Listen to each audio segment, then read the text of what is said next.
Oh, sugar. I forgot to change all the names of everything. Oops. I should probably change that.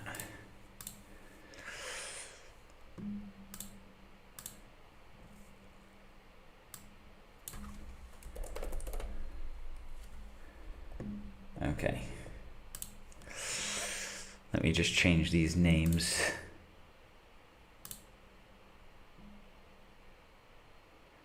Oops.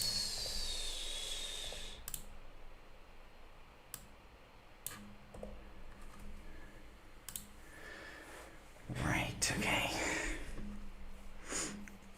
I changed my names.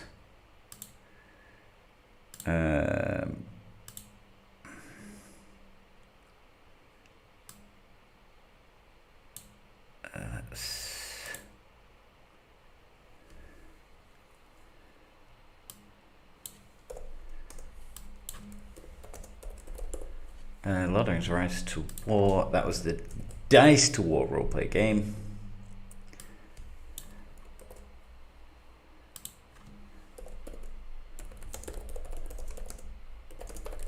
Some bits and pieces of Lord of the Rings Rise to War in the background. Okay.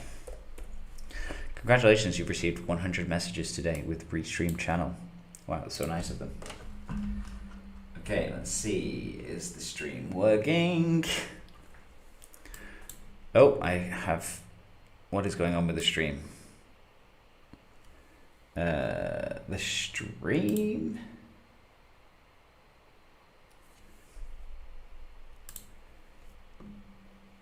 Okay, never mind.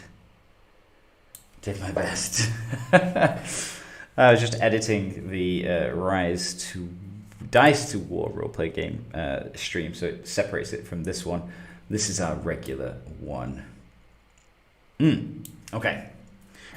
What am I doing? What am I doing today? Good question. Probably only I'll stream just for a couple of hours. I'm gonna let me just post the link for the regular stream when I can find the link.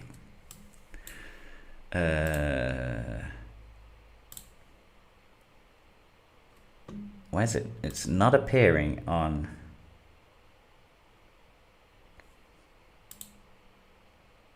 Not appearing on YouTube yet. It's streaming onto YouTube, but I can't see the link from YouTube. That's really weird. Why can I not see the link for this? Live stream.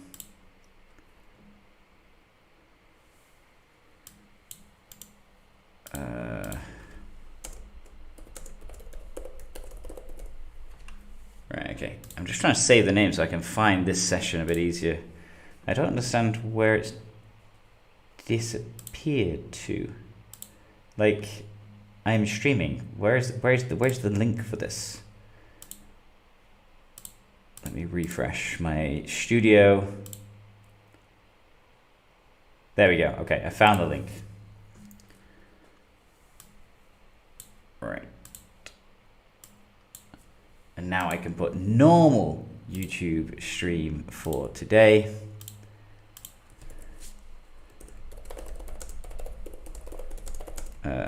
Lord of the Rings Rise to War.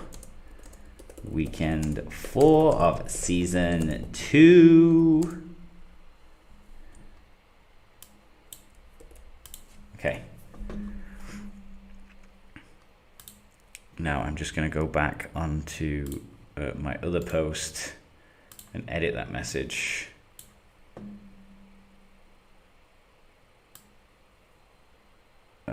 Live stream. The other one was 5 to 7 playing Reservoirs. Okay. And now I can post this. Normal live stream. Love things.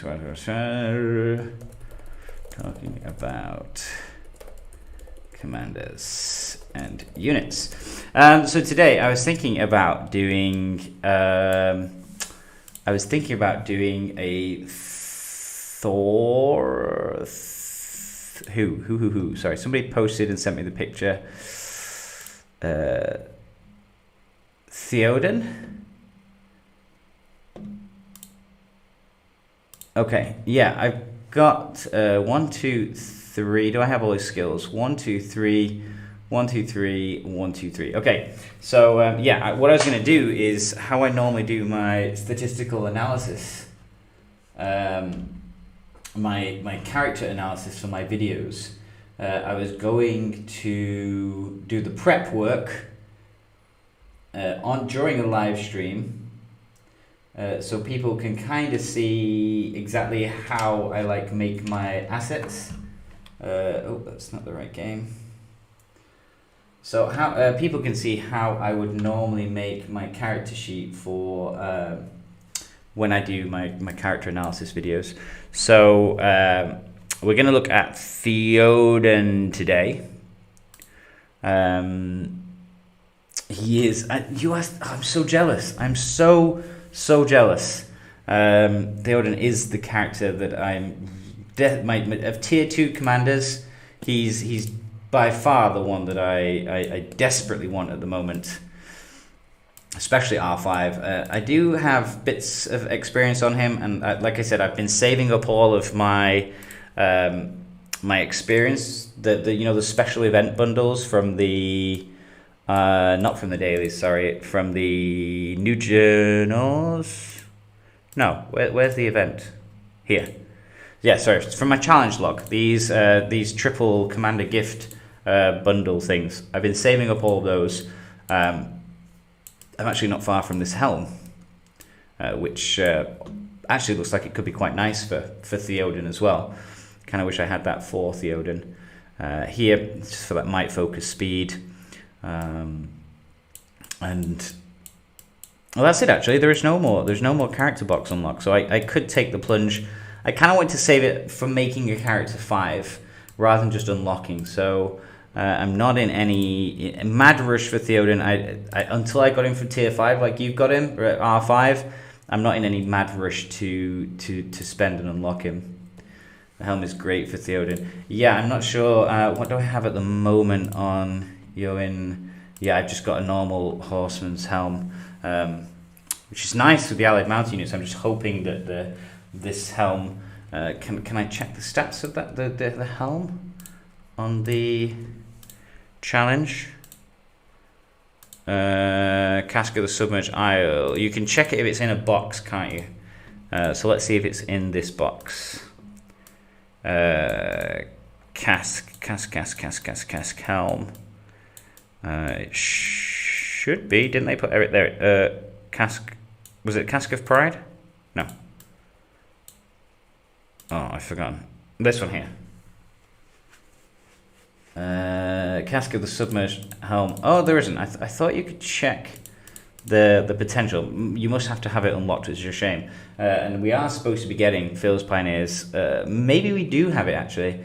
We're supposed to be having access to a special sheet. Give me 1 second. I'm going to see if I can find it. Because we were told we were going to get sent, and I think we did. I just didn't open it. A link for all of the weapons and the potential weapon unlocks. Here we go. Google Drive. Screenshots for the unique equipment. I'm still collecting the special effects. Right, so maybe it's not in here. Oh, sorry. That's all the special gear. That's the R10 gear. Right, okay, so I got sent the R10 gear for all characters, which, I mean, I have access to. You can find that out anyway. Did they not send us the regular gear? Well, that's a shame. Sorry. Maybe I should probably have a look through this, through the Fearless Pioneers section.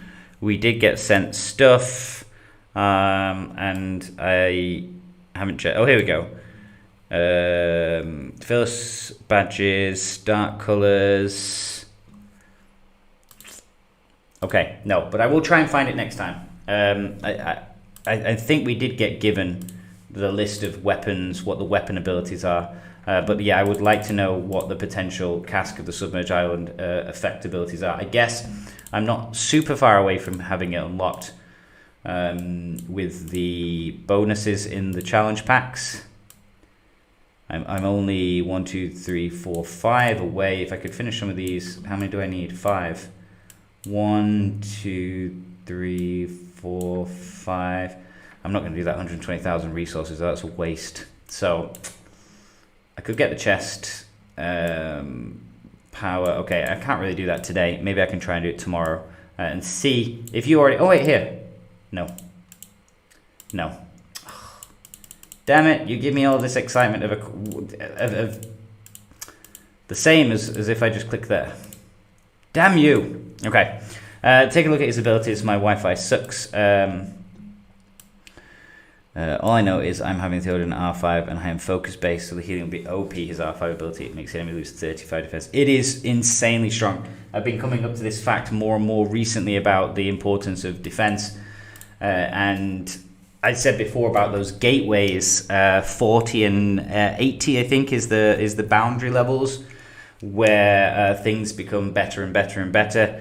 And yeah, if you can get them to like 40 or so, it makes such a massive difference. And that's kind of what I've been speccing.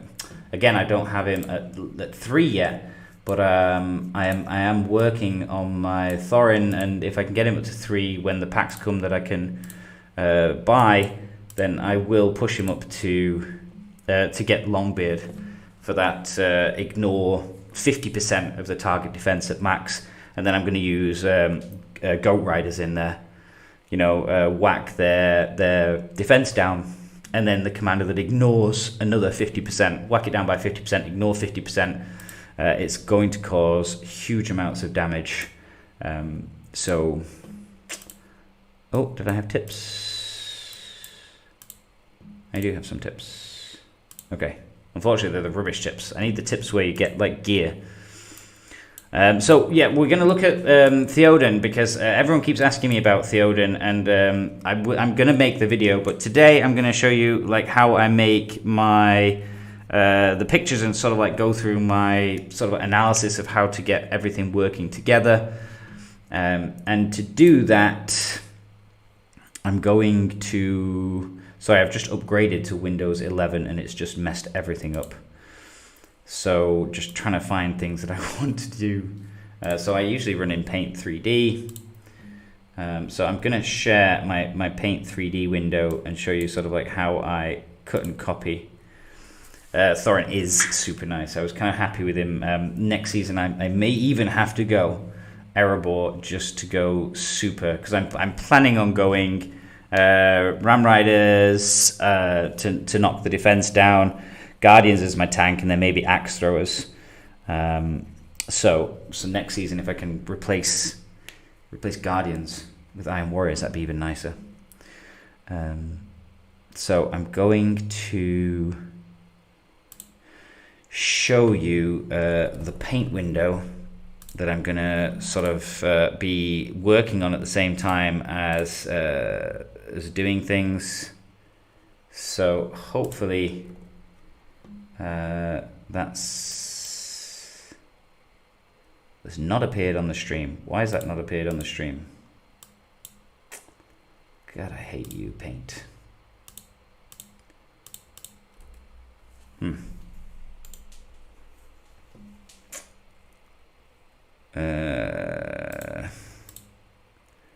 So I've added it, and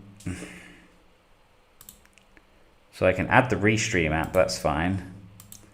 But then I search Paint 3D and nothing comes up. Why will it not show me Paint 3D? Sorry guys, technical difficulties. I thought this would be easier than it would be. I'm just trying to stream how I collate my information, because somebody sent me the pictures of Theoden, and we're going to look at how to analyze those stats and which stats go with which stats, and how to do a build. I know the tier 5 build is grim as hell, like King Evers was saying. The minus defense and the heals, it's a potent mix. Why can I not get that paint to show? I don't know why that's not working. Let me try and paste something into the paint and see if it appears. So let's go with Theoden's top abilities. So that's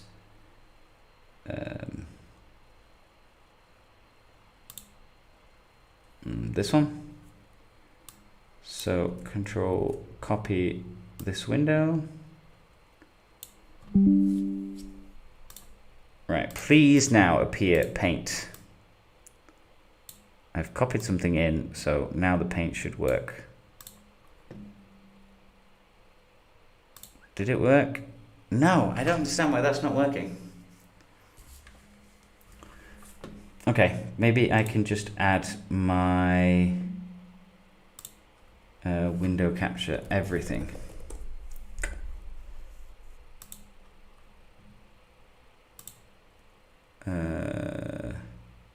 Let me Google this. How to stream. Oh no. It's coming with artistic skills. How to make free and easy webcam overlays. How to capture paint window with OBS. Capturing? Nope. Let me just make sure that I've turned off my desktop audio for the stream. Desktop audio is gone. Okay.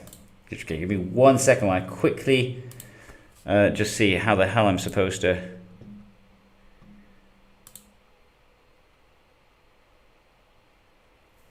I have to open the picture. Okay.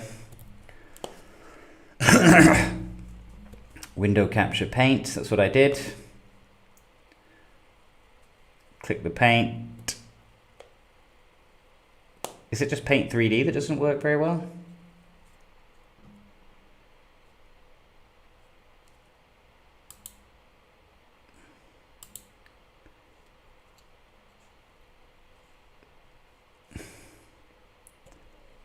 Transform. I don't want to edit transform anything. Okay, right. Apparently it just should work like anything else. So it should just be on my screen. Paint 3D.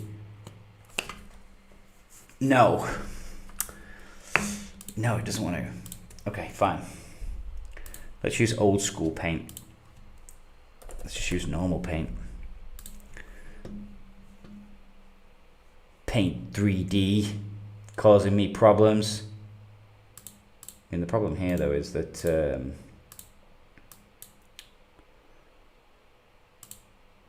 that I don't know the size of this image. But let's see if it works anyway. Let's see if I can get paint in here. Window capture, paint. I'm just testing it on normal paint to see if that works. See, normal paint works. It will let me capture. So why won't paint 3D?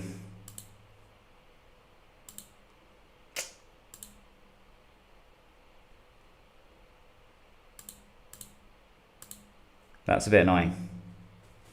I'm at Gondor at the moment, so nice with Theoden. Oh yeah, very nice, very nice. I wouldn't mind him at the moment with marshals as well. With my marshal build would be really cool.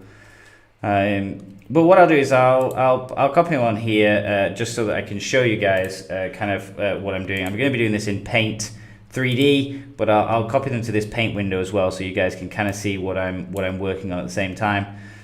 So this is sort of like how to analyze the characters in the game. I'll shove it on this side over here so you can see the rest of the chat. So I start off by taking the tier 0 abilities and maximize them, so you can see it's maxed ability 15 of 15 on Theoden, and we can see that his top ability is Allied Army, and this commander 100% chance of removing one random debuff. So that's going to be what turns 2, 4, 6, 8, and 10, a 100% chance of sort of everybody getting rid of something. So that's kind of nice against evil with the stun locks and the madness, because it's himself as well.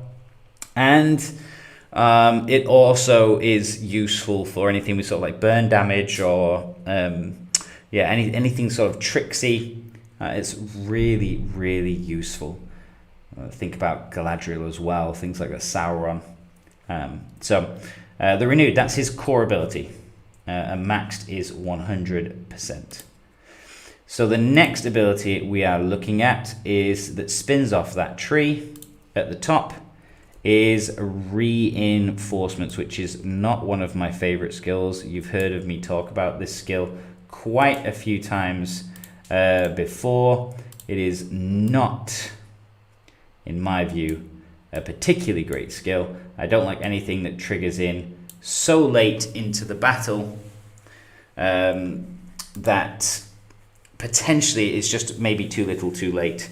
You know, if you're looking for something, you probably want to be doing it and hitting it hard early on. So Reinforcements for me, 120% hit points each round. So turn 7, 8, 9, 10. So as long as you can get there, I suppose, then you're looking at just over 1 command point-ish for your army for two separate units.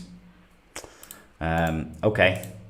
It like I said before, it's an okay skill, but I think when you get to tier 5, R5, sorry, you're not really going to care too much about that type of skill. The other tier skill that comes off that tree is Defensive Stance. So let's get Defensive Stance up here to have a look at that for comparison. And Defensive Stats, Reinforcements is too late in the battle. Yeah, and to be honest, I don't know if it's laziness or the fact they know it's not particularly great skill, but the game devs seem to be putting it on bloody everything. Both of the 2 new good guy characters have it, and it's not, in my opinion, a particularly great skill.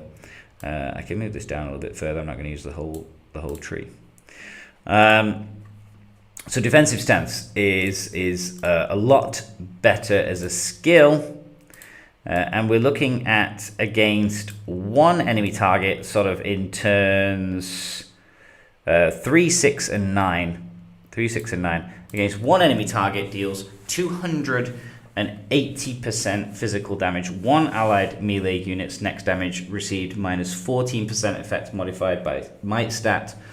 So I mean, it's a decent amount of physical damage and a tanky buff for 1 of your units. And I suppose that's not too bad. Turns 3, 6, and 9. I suppose not the best of physical damages, not the worst.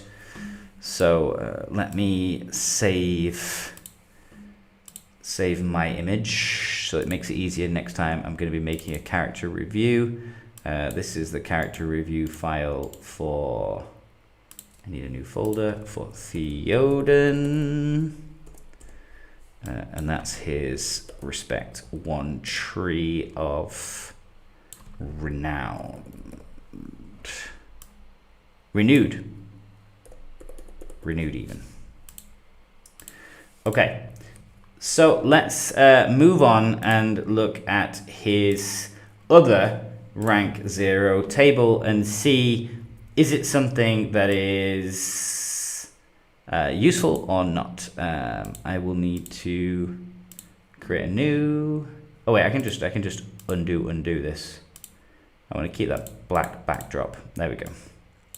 So his other table for the beginning options starts off with Rohirrim, which if we have Eowyn, we're kind of comfortable with. We should already know this skill for her. Let's shove it in here. So Theoden's got the same R1 lower tree as Eowyn. So it begins off with Rohirrim. I actually kind of like this, and it was something that I got pretty early on for Eowyn this season. The nice damage buff, and if you can get a nice speed stat increase, then it's going to be even better. Plus 15 for her might, and that damage plus 9.6% upon inflicting damage for all of your mounted units. So pretty much like a 10% buff up for all of your damage for the whole combat. So for me, this table, compared to Reinforcements, is way better. King Ever's there. I'm running 15-15 Rohirrim. Very nice. Yeah. Like I said, I'm using this on my own as well, because I kind of like the tree. It's pretty decent. Her other skill, her top skill that comes off that, his top skill that comes off that, I keep forgetting, I keep thinking Eowyn, but it's the same. We also have that decent cleave skill here that I'm putting up, so that's Theoden's other, which is against one enemy target, deals a huge amount that's affected by speed stat, and as you should know for these cavalry characters, speed is pretty easy to boost up, because everything that you're going to be giving them probably is speed, and some might as well, just for good taste.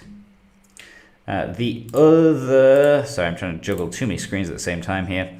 The other skill is Riding Excellence, which again we have seen before, and it's a nice damage debuff tree of minus 14% for all of your mounted units damage received, which is tasty. King Ever's there, so he's running at 3 out of 7, so you're minus 6% damage received. I mean, there's not much more to say. If you're taking less damage, then obviously you're losing less. So I think this tree is, all in all, a bit better than the other tree. Just because you've got that permanent mounted unit damage increase, as well as what the round 3, 6, and 9 decent chunky the physical damage that's modified by your speed stat, and also gives us that damage received debuff. So you've got a bit of everything. Yeah, you've got a buff up, a buff down, and you've got a damage attack. So it's not too bad, Rohirrim. So moving on to our tier 3 abilities for him. Let me get my new tree open. Go back. And Theoden's tier 3. 3 is here. You're a leader. So let's pump that up onto our window here. So every round, mounted units, 75% chance of recovering 45% hit points. So max level, it's every round recover hit points. Each round, every round. Okay, maybe King Evers can help us there. What do you find to be the difference between those when it gets maxed? You're running it at 15-15, so I'm presuming every round, mounted units, 75% chance of recovering 45% hit points. Max level effect, each round, which means the same as every round, recover hit points. How does that work? What's that talking about? Because presumably it's 75% chance of recovering 45%. Does it just go up to 100% chance of recovering? Or is that saying that it's each round, all units recover hit points? I'm not entirely sure. That's a bit vague. I mean, it doesn't surprise me with the game devs. Everything tends to be a little bit vague and open. But I am confused whether that the max level effect is talking about just changed it to all units recover hit points, or whether it's making it 100%. I'm not entirely sure for that one myself. I don't have him. I'm just doing the analysis. 100% chance. That's super weird then. Super weird. How to word it, because sometimes you see those skills where it just happens to be when you get to the maximum level, it already experiences like 100% chance. So I suppose they wanted it to level up to the stage where it would be 75%, and then you have to sort of like, I mean, who wouldn't get it to max then in that case? But okay, fair enough. So it is 100% at max, 45%. So what's that, like half a command point? So it's solid, pretty decent healing for every turn if you're using 3 mounted units, which you probably are going to be doing with him, otherwise it would be a bit crazy. His other top ability is flanking, which is a skill that I like. It's on quite a few of the characters. And is another damage dealing ability for flanking. Against one enemy target, deals a huge amount of physical damage, hitting in turns 3, 6, and 9. Like I said, this seems to be a skill that they seem to like putting on a fair few of the cavalry characters. Flanking. And at the bottom of that tree, the last ability we have is mounted combat. Let's grab that tree and shove it into our window here. So mounted combat, on hit, mounted units, 20% chance of dealing an additional 70% damage. These type of skills are not my favorite, I have to say. Anything that has such a low percent chance of dealing it. Let's see, did King Evers have this on his skill? He doesn't. Yeah, I guess maybe similar viewpoint. I think mounted combat maybe. Yeah, 20% chance. I mean, I suppose, okay, fair enough. You've got 3 units each turn, so theoretically it's around about 60%. I know it's not quite. But it's still a bit too yucky for me in that it's too random. Legolas at 50% is about as much as I like it to be the chance where I can get, in some way a feasible mathematical expectation. But a 20% for me is just too wild. It's too wild. So a bit disappointing. Sometimes this is always the case. You kind of like have 2 abilities that you kind of like in a tree and one that you kind of like, it's a bit yucky. So let's move on to his R5 table. And we can start to see where things click into place and why everybody pretty much desperately tries to get him up to R5. And we begin by the very nice Horsemaster skill. Kind of the type of skill that you really want to be putting 15 points in when you get bonus to your mounted units attack, which there's not a whole load of skills that give you bonuses to attack in the first place. So mounted attacks for all of your mounted units. Plus, again, you're going to be maxing out anyway, plus 5 hit points for all your units. It's too low on hit rate, not worth it. Then I'd rather have damage reduction over riding excellence. Yeah. It's just not enough. It's not enough. I would rather have it like double the percentage chance, giving half the buff, which sounds a bit weird, but yeah, I definitely would prefer that.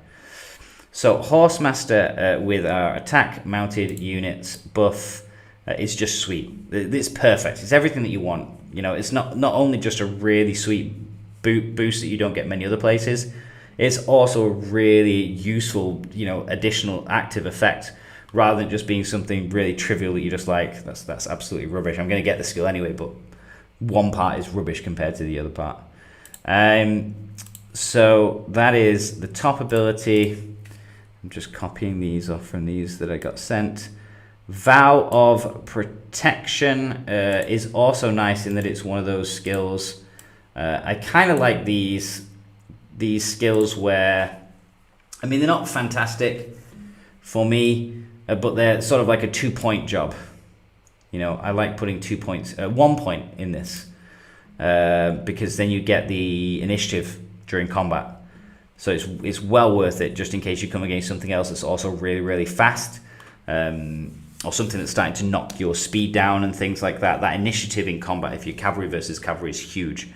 Because if you're doing a good chunky amount of damage, you wanted to be doing it first before the opponents do, or your commander getting their abilities in before the other person does. So, like I said, these are the type of skills that if I would like it always to obviously be a skill that I would really want both of, but I don't mind something where I can just put 1 point in and still get a reasonable, decent advantage in combat. And then the other ability, which is supercharged and superpowered, Chaotic Retreat. Oops.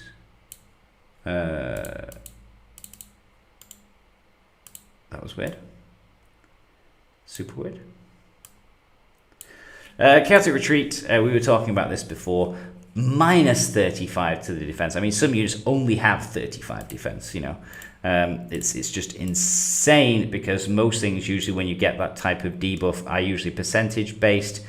The benefit as well being that often the similar abilities don't stack, but one being a negative effect and then one being a percentage debuff. It's gonna. Oh no, I think debuffs do stack. I think I remember it's only positive effects that don't.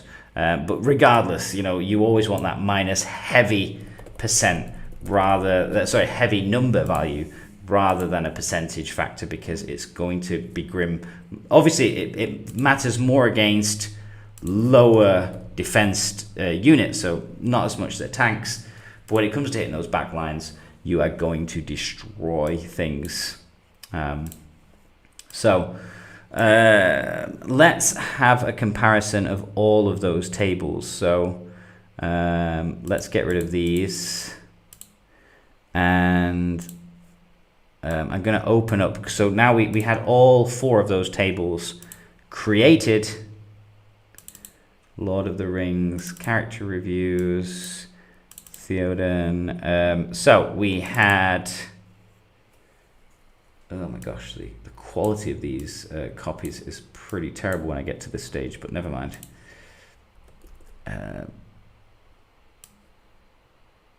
Let's get that. Okay. Oh dear. Drop that into our paint. Wow, that is huge. That is ridiculously huge. Resize. 50-50. Even then, that's still a bit too huge for my liking. But okay, let's go there. Does that look okay in the stream? Maybe it's a bit too small, a little bit bigger. Yeah, I had to be careful with these. So our first 0 table for the renewed has our 100% chance of removing 1 debuff, which is really useful against certain army builds. So let me just catch up with the messages. Can you show us a build for Aragon II, King of Men? Yeah, I can have a look. The problem is I won't have the skills at max, so it's a bit more difficult to compare. But I can have a look at these tables and see where we go at. I actually kind of like the King of Men build. I like Aragon II though as well. Horse Master plus 15 attack and Chaos Root minus 35 defense. Let's go. Yeah, and I think that's why most people probably put him in the super tier of tier 2 commanders. Just unlocked her Grim. It's really nice. Wish I was on Rohan, but it was full. Yes. Although in our server, Rohan are getting smited. So, but the tide might be turning. I will show you the political landscape on my server is changing slightly. But here we go. So I'm just going to post up his R1 abilities. So we have the Renewed, which is good for debuffs.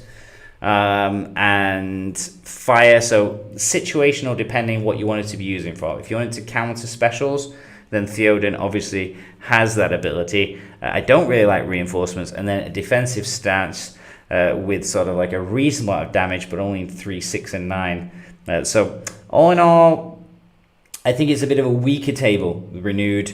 Saying that, the actual skill of Renewed is okay, situational, depending on whether or not you're going to be coming against things that are going to stun lock you. So, yeah. Oh, my chat window came up with a "do you want to compare these windows" feature. That might have been better. Oh, that's pretty cool. Never mind. It actually just gave me a feature to compare all 4 of these windows in the same window. Wow.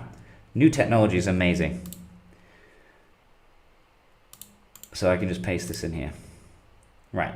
Okay, that's much better. Right, so here we go with the 4 tables stacked next to each other. So we have the Renewed and Rohirrim. Do you want me to make that bigger, or is it okay? If people want me to make that bigger, I can make it bigger. The quality is pretty bad though, so it's not going to make a huge difference. But we can take a look now at Theoden's tier 5, all of his skills. So the top 2, we have his 1, respect 1. Bottom left, Horsemaster is his 5. Unfortunately, it came around in a little bit of a weird order. Horsemaster is his R5.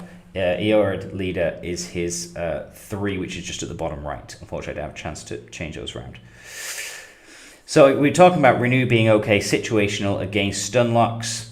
Rohirrim is more of my table of choice simply because you get the damage up permanently throughout the combat for your mounted unit. I mean, I'm not going to keep saying mounted units because I'm going to assume that if you're using Theoden, you're using mounted units, because otherwise, what are you doing? You know, there are way better commanders for anything else. He is an upgraded version of Eowyn, so I'm not going to say mounted. I'm going to presume that you have mounted. So for Rohirrim, you're going to have the damage buff affected by your speed stat as well, which is good because you're going to be having your speed pretty high anyway. Which again, going back to Renewed, is one thing that I'm not a huge fan of. The Renewed giving you the max level effect being Focus, which doesn't really fit with the rest of the tables, and you tend not to care as much about Focus. I know you do need it, but I would rather it being extra damage in that skill slot than other things. So Rohirrim for me is better. And you have the Cleave for the DPS ability, modified by the speed stat, and the Riding Excellence, which is the damage received debuff to make them a bit tankier. Which King Evers was saying he's got some points in, but not maximize that table. So yeah, I can see that. Where are you going to go? I'm going to be comparing this with King Evers with what he was saying before.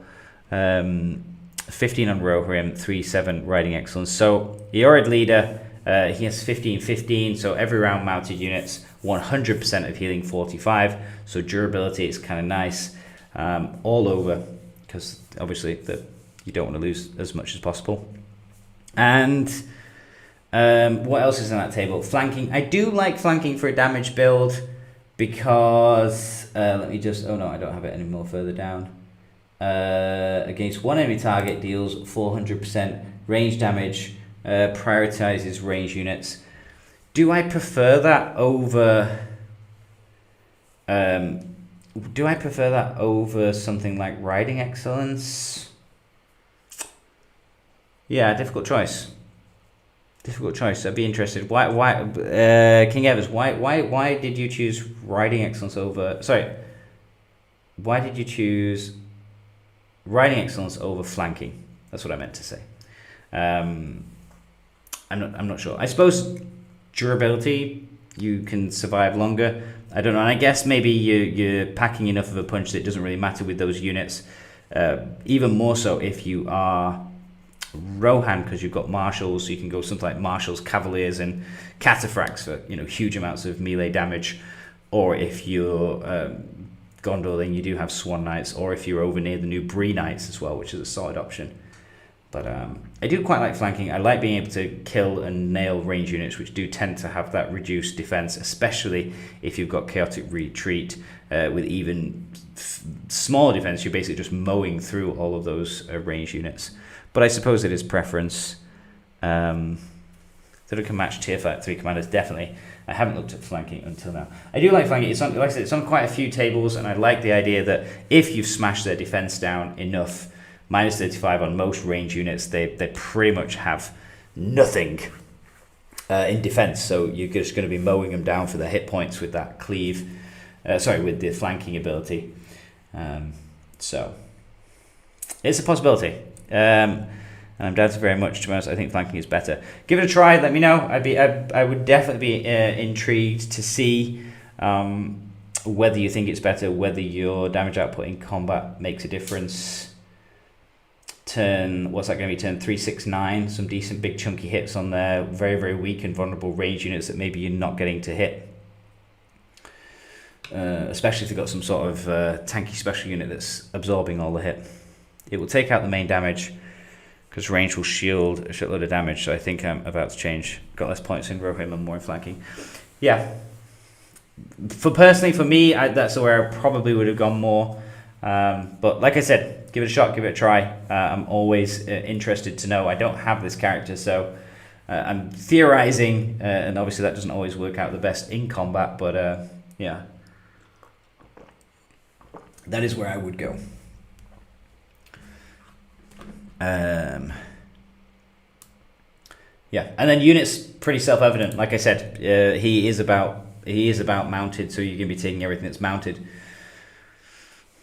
I just wish I had him, seriously. And what's going to happen? I know what's going to happen. I'm going to get him to tier 3, and then it'll be next season. I'll be something like Erebor, and desperately missing bloody marshals or something. So we will see. Okay. Any more questions about Theoden before I close all of these windows for Theoden? I'll let people just mull on that for a second. I'm going to very quickly just send out my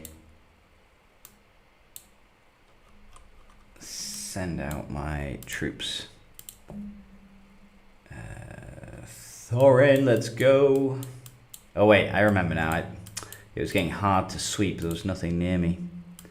Arwen, you can go and sweep that. I want some bigger sweeps.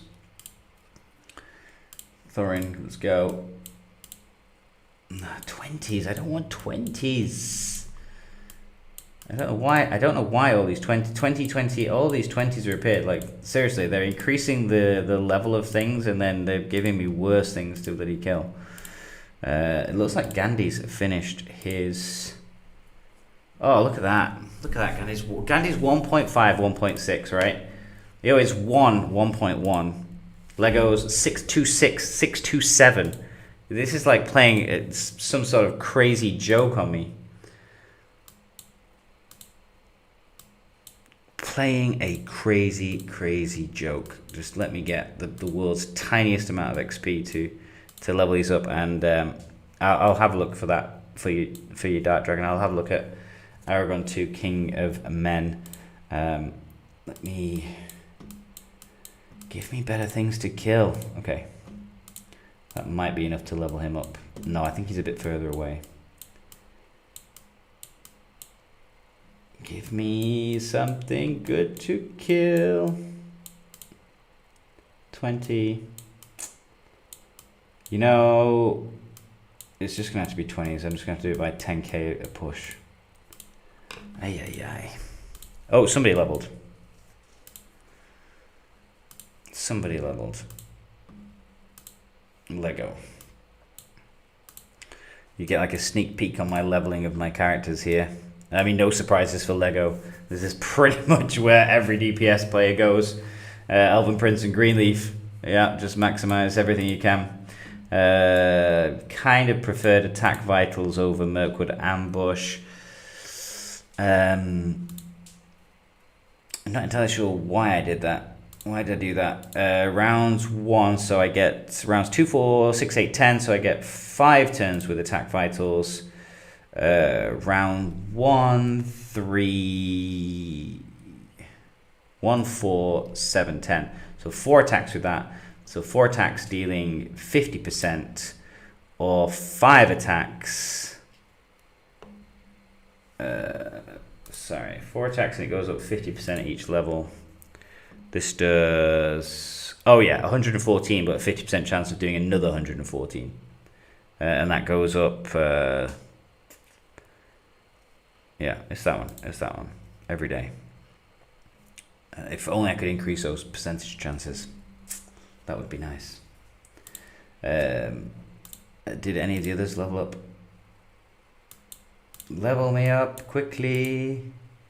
She needs 100. She's not gonna. They're gonna need a couple of sweeps each because. Oh.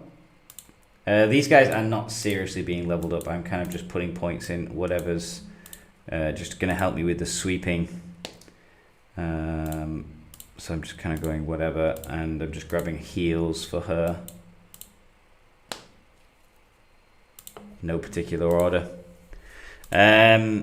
Right, let's have a look at Aragon, King of Men, and I'll just reinforce him at the same time. So you're asking for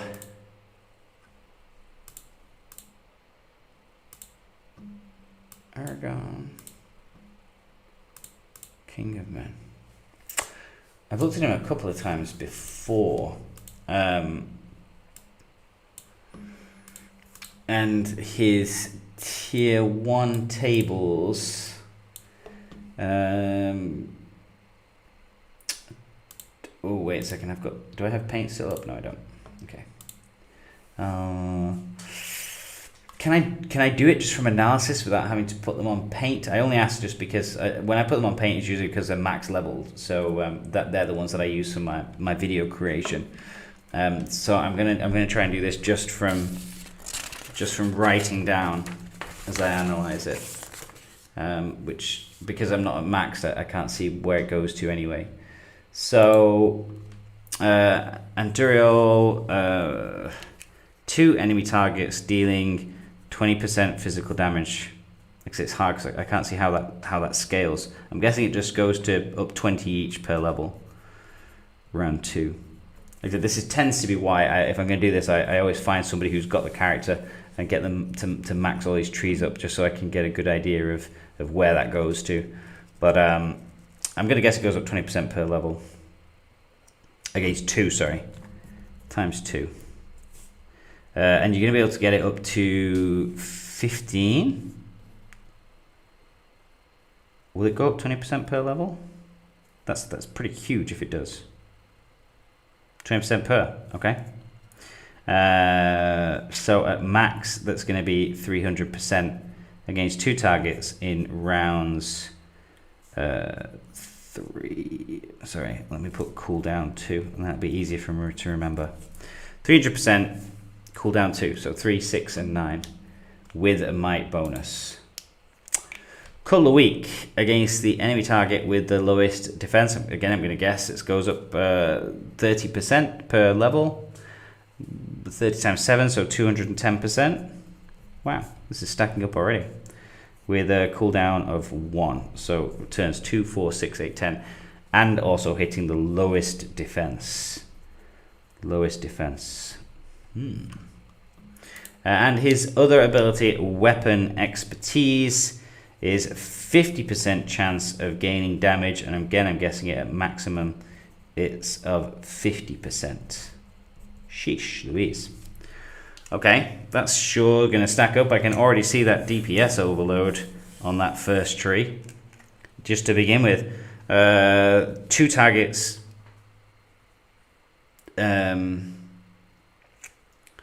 Sorry, 20%, 15, 300 times 2, so 600% damage plus a 210% damage on the lowest defense.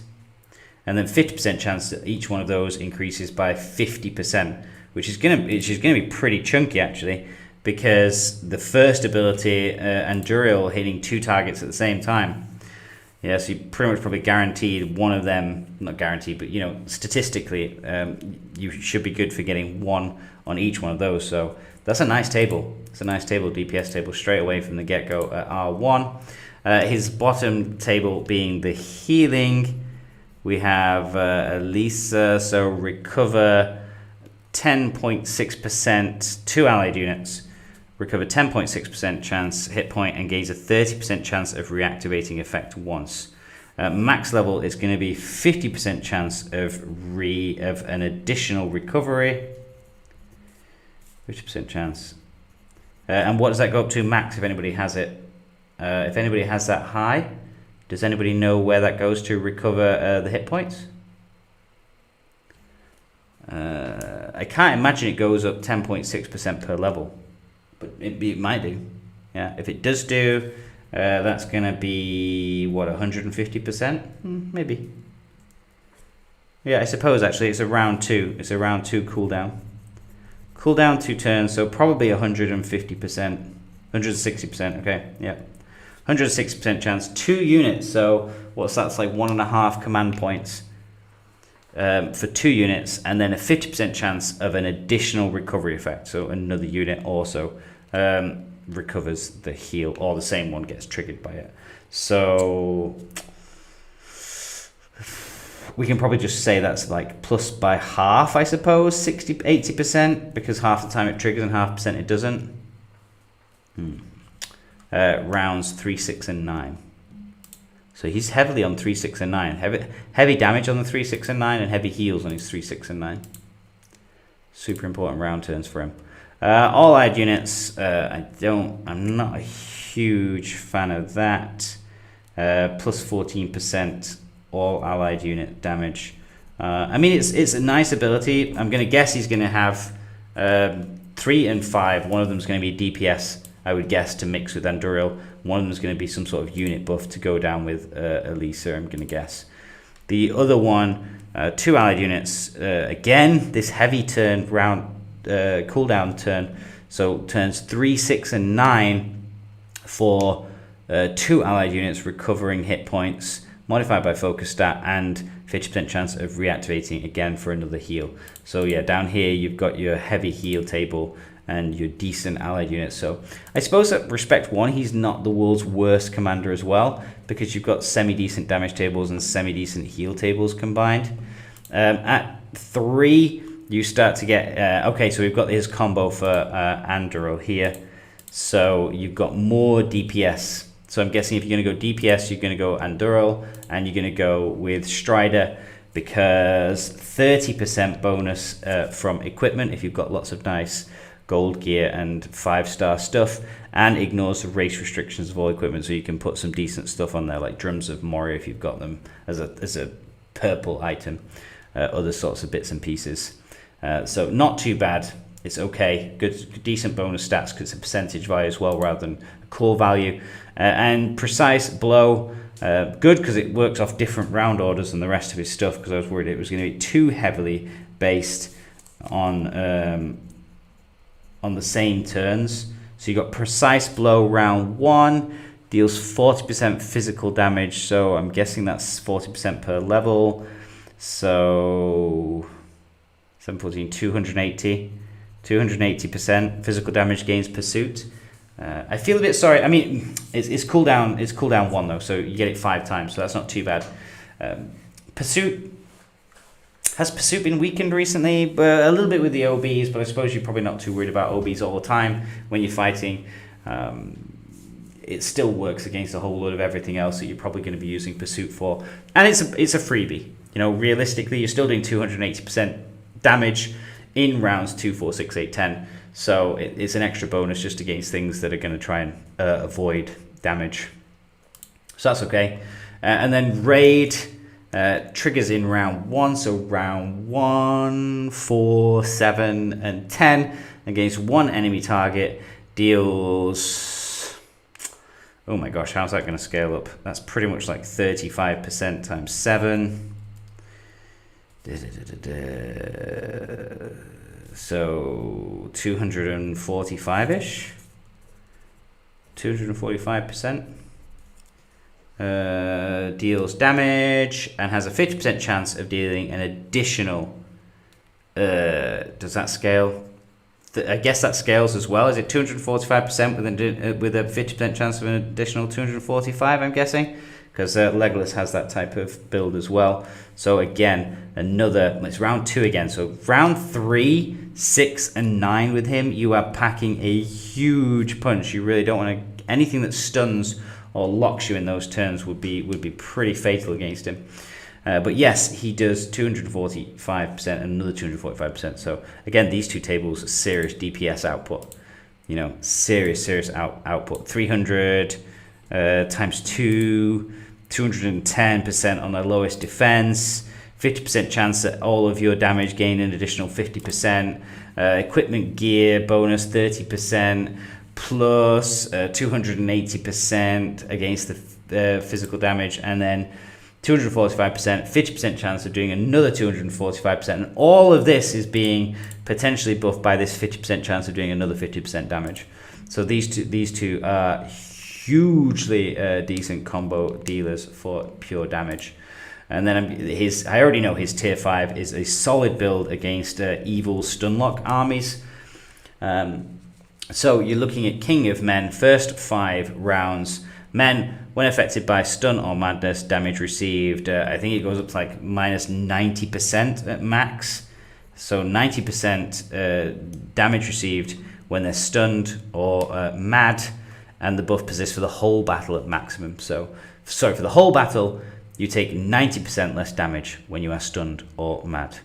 So it really makes him pretty solid against those builds where they're going to be trying to stun you out of the game or make you mad. Then your units just aren't receiving as much damage at all. So I do like that. Round 5 onwards, Aragon 2 damage plus 10%, plus 70%, I'm guessing max. Again, is another one of those triggers a little bit. It's a bit weird because it's locked behind this, which is more for troops. But then you have Return of the King, which is locked behind it, but is for him to increase his buff by another 70%. I'm not entirely sure that's super useful, because I think if you're going to go combat damage tables with him, you're going to be picking these 2 tables. So unlocking this is a bit of a pain, because you're going to have to get through that sort of first. And then Dunedain Bloodline is your men buff, so plus 14 attack and defense plus 35 during combat. So you kind of have the option when you get him up to 5 to make him a troop soak with reasonable attack buff and defense buffs during combat. Then you can also make them hugely resistant to stun or mad, and then you take sort of like this table down here for recovering hit points, reactivating, recover hit points, potentially reactivating, and all your allied troops doing damage. So suppose if you wanted to make him survivability, then you could go with Elisa and King of Mem. I think that DPS though, the output damage potential on those DPS for Anduril and Striders is really, really solid. Oh, attack buff stays at +2. That's thank God, because I was going to say that attack buff probably would be a bit too crazy. Plus 14 attack would be insane. But yeah, okay. Defense plus 35. I mean, that's still reasonable defense plus 35. I suppose it's like the opposite of who did we just look at? The opposite of Theoden's minus 35, like counter. But yeah, it would really depend. If you get him to 5, whether you want him to go for durable, massive heal for the troops, and sort of damage resistant when they're stunned or mad and all that sort of stuff, or if you want to go with this huge punchy damage here on these 2 tables. Hi dude, I started season 2 and I started with Aragon 2. Can you recommend a skill build? He is level 5 rep. I have already done I've done a full video on him. Give me a second. I will send you the link. You can give it a shot if you have the time. Oh, it is a 20-minute video. I can give you a quick shortened version, but that's the full video, the 20-minute video. I'll quickly summarize. Let me shut some of these windows down on my computer. Do you want to save changes? Don't save. Okay, so let's have a look at Aragon. Again, he's also another one of those that's got good builds for where is he? I'm blind. There. For evil. He's got good anti-evil / Gandalf stun lock builds. And he has similar-ish tables. So, Anduril here with Colour Weak and Weapons Expertise. So same table. Against 2 enemy targets, dealing huge amounts of physical damage, bonus to the might. With the damage dealing against the weakest physical damage and the weapon expertise giving them extra damage. That kind of figures again here with these tables. Yeah, Strider, base stats for equipment bonus, ignore the race restrictions, deals physical damage, gains pursuit, and raid deals physical damage and has a chance of triggering again and dealing the damage. So nothing changes. Just his base stats are a little bit weaker, but Anduril Strider, blah blah blah. Here we go. The only thing that really differs from his troop build option is slightly different. His troop build option is not the same. Obviously, he arguably, in my opinion, I actually think he's a little bit better, maybe. But I mean, it is what it is, because Dunedain Chieftain army defense plus 30. So you've got the defense plus 30. So you had plus 35 with the upgraded version, but he has hit point plus 2, which I think is really nice for the whole army. So again, two useful stats that I kind of like there. Against enemy melee units, so he becomes really solid against. He becomes really solid against melee armies as a melee army. So he's sort of like melee versus melee, men melee versus melee. He becomes really solid because he gets the against enemy melee units plus 21% damage. So really decent buff against melee units, which is a lot of like Gondor or Rohan players. Yeah, you think about it, where they're going with those triple cavalry builds, everything can be melee. So really solid in that you're getting a plus 21% bonus against their melee. And also, when you're hit by enemies' normal attacks within range, perform a counterattack that deals 3% damage. So a lot of people get very confused with how counterattack works.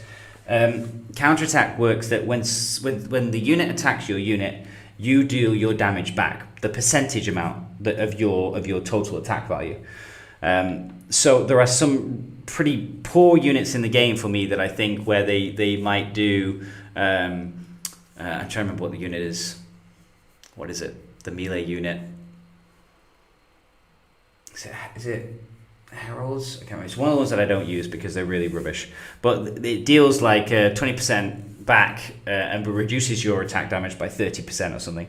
They're really bad because anything that debuffs your attack is questionable, because I think how it works with those percentages as well is that even at like maxed, you lose like 30% and you deal 30%. So you pretty much have to get hit and then you don't do anything special. It's really terrible. You do like 5% extra points of damage for the whole cost of upgrading to level 10. Really poor ability.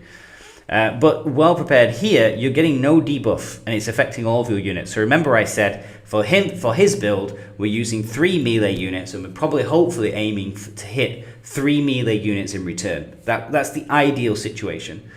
For this type of build, where you're not going with this damage build of Enduro and Strider, you're going with this troop-based anti-troop. So, well prepared, you're dealing 21% counterattack anytime any of your units are attacked.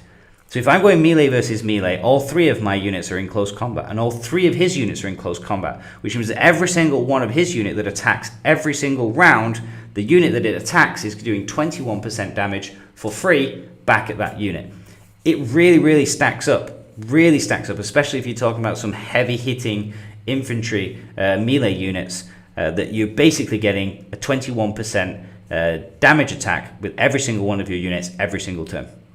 So it's a really solid, and not only that, but does it stack? I've never really checked whether that stack against enemy melee units. I don't think counterattack does stack. I don't think it does. I don't think counterattack does gain a bonus damage from that. But it would be interesting if you have battle reports, if you have it and you've checked for yourself, or I would be curious to see whether that does. I mean, it's vague enough. Against enemy melee units, damage is increased.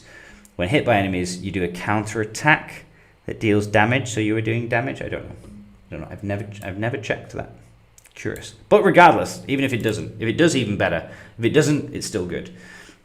That's going to combine with his other tier 5 table, which also is boosting your troops. So Aragon II, skill damage plus 1.3%. This is the one thing that doesn't really fit in with the rest, but it does mean that if you've got extra bonus points or you want to click some of his other damagey trees, you can get it, and you get the bonus speed. You do get initiative, but this one's an odd one that's a bit out of place, but I mean, you have to grin and bear it. Sun and Moon Splendor gains stun immunity. Really good, because if you're going against good armies with stuns, like Gandalf's, like Galadriel's, you only want 1 point in this skill, just for the stun immunity, for your men. So all 3 of your troops are going to be men, melee. You are stun immune, you are dealing bonus damage, you have counterattack damage.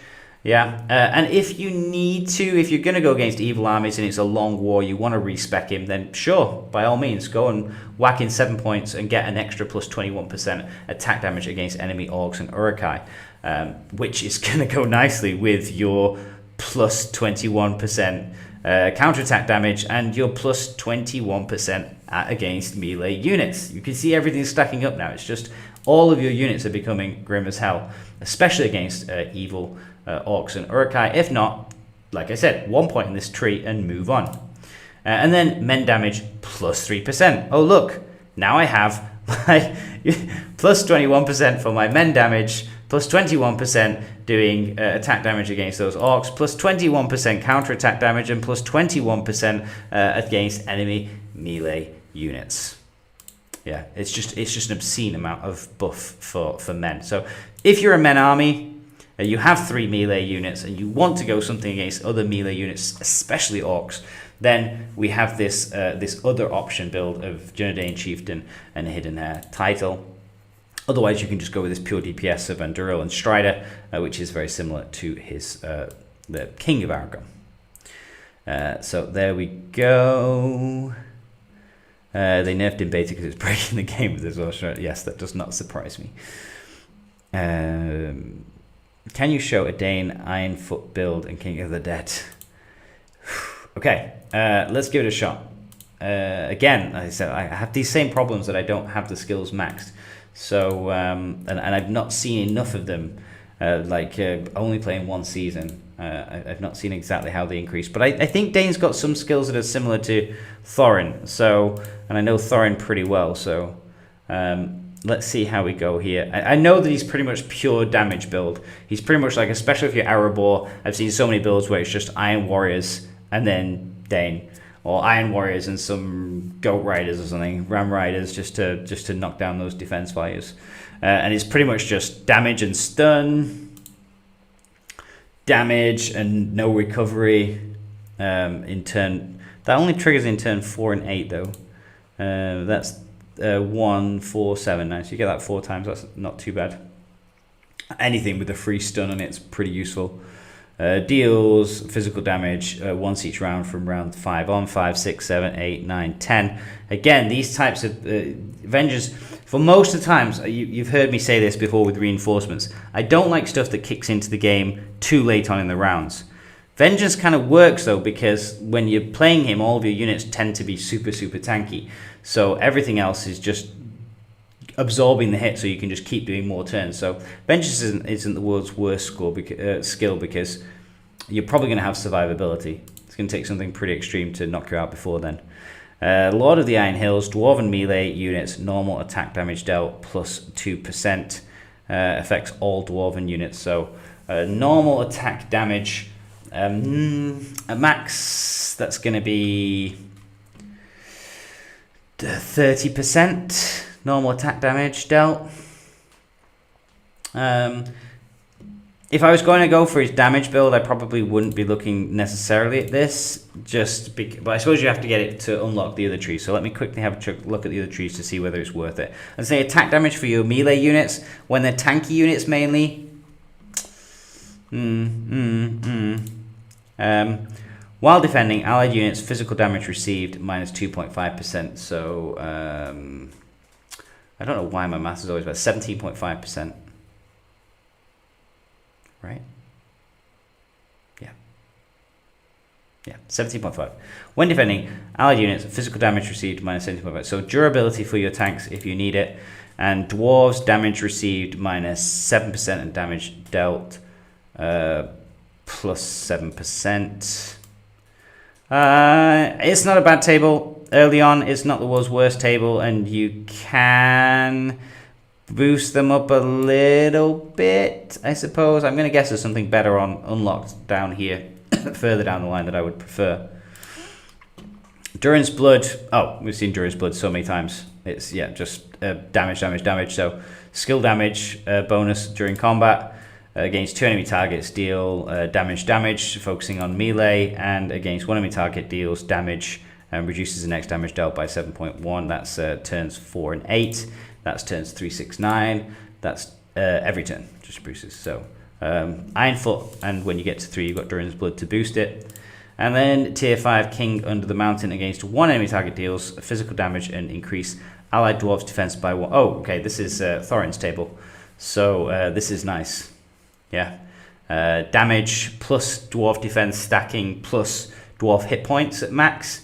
So again, this is like everything you want in an ability. You know, you want a reasonable damage dealer, which does scale pretty well when you put 15 points into it. That also at the same time increases your defense for five turns. Yeah. And also gives you dwarfs hit points. So three bonuses, all that you want with exactly what his build is about. Longbeard plus 50%, ignore 50% of the target's defense, which works with all these damage tables over here. So you can get your damage input. And the first 4 instances of battle plus 50%. Yeah, I remember. I'm not entirely sold with this for a tier 3 commander. I'm not entirely sold. I mean, that's nice.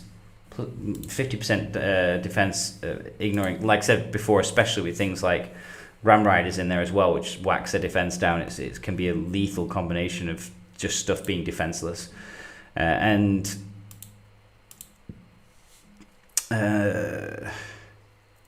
reasonable damage in rounds 2, 4, 6, 8, 10. But this, I don't know. First 4 instances. I mean, that's pretty much like a lot of your light stuff going off, and then takes all of your bonuses. So your Iron Foot triggers in 3. Open Wound maybe in 4.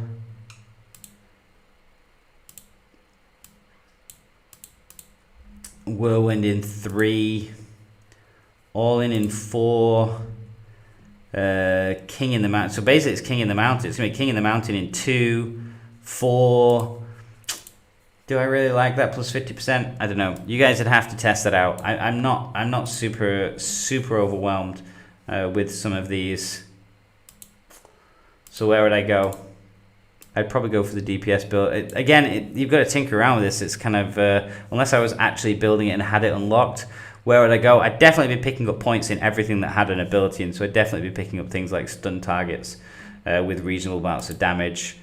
I'd definitely be picking up at least a few points in recovery loss. I'd probably be picking up some points in vengeance just to get extra skill attacks on, especially if I had something that had a bonus that did every time I did damage or did skill damage and stuff with gear. I'd probably not be super focused on this because normal attack damage and increased damage for my dwarves I wouldn't particularly be too impressed with. And wow, we've got plenty of bots in the chat today. Skill damage, yeah, I'd probably go with sort of like Iron Foot and Durin's would be my priority, I think. I don't know. You guys tell me if you disagree or agree. I feel like 2 damage tables are pretty nice. King of the Mountain I kind of like, but I'm not a huge fan of Dwarven Inspiration. And Longbeard is just depends on the defense units. Because I'm struggling at the moment with my Thorin for the same thing. I'm going to get him to tier 3 soon, and then I'm going to get this table unlocked, and then I'll just find out exactly how well these work.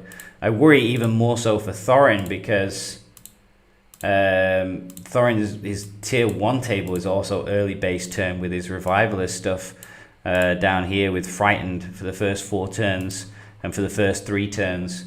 So I worry that if you also then take Dwarven Inspiration, you sort of like first 3 or 4 turns you're okay. Beyond that you're pretty poor. If they've got anything that's going to make you stunned or mad early on, especially madness because you're doing DPS pretty much, you could be in trouble, and he doesn't have a whole load of stuff to protect himself from madness. Again, you could take gear, I suppose. You'd have to be relying on gear to protect yourself. Otherwise, you could be in some trouble where everything you do is in the first couple of turns, and if you don't have if you don't have some bonus to being protected from being stunned or being mad, then you could be easily countered here. You could be easily countered. Elf melee units need a buff. They are so bad. I bring that up every single, like the last 4 or 5 streams, I think, has been how bad those troops are. There is nothing good about them, apart from the fact that if you've got a commander that specifically boosts elven units, but even then I'd think twice. So guys, I'm just pretty close to leveling up 2 of my characters, so I'm just trying to keep these out. Unfortunately, everything around me is rubbish level 20s. And I know I could use sweep, but again, sorry, the search, but it's also so bad. I hate it so much.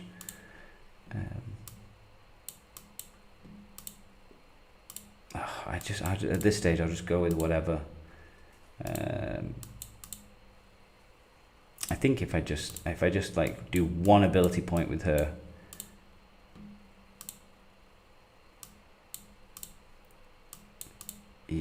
she'll.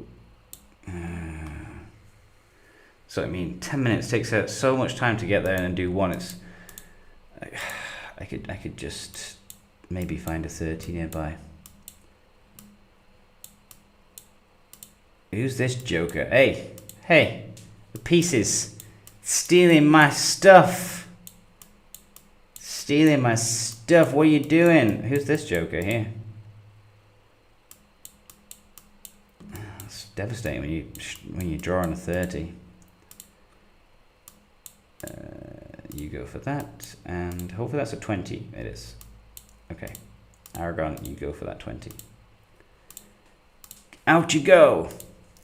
Gandhi the White with Gil. Yeah, I've heard quite a few people say with Gilgard, but I mean, having 1 unit that's okay for 1 commander. I don't think there's any other unit in the game which I'm less likely to even bother getting.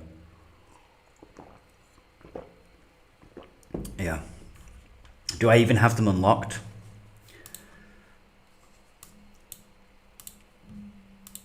Do I even have them unlocked? No. Just, well, it goes up to like 35, is it? 35%. So basically they need to be hit, and not by a ranged unit. They have to be hit by a melee unit in order to use their counter attack, and they do like an extra 15% damage than their normal damage if they're maxed. Ay. I should be upgrading these and unlocking things. I've been a bit lazy on the units that I just never really use.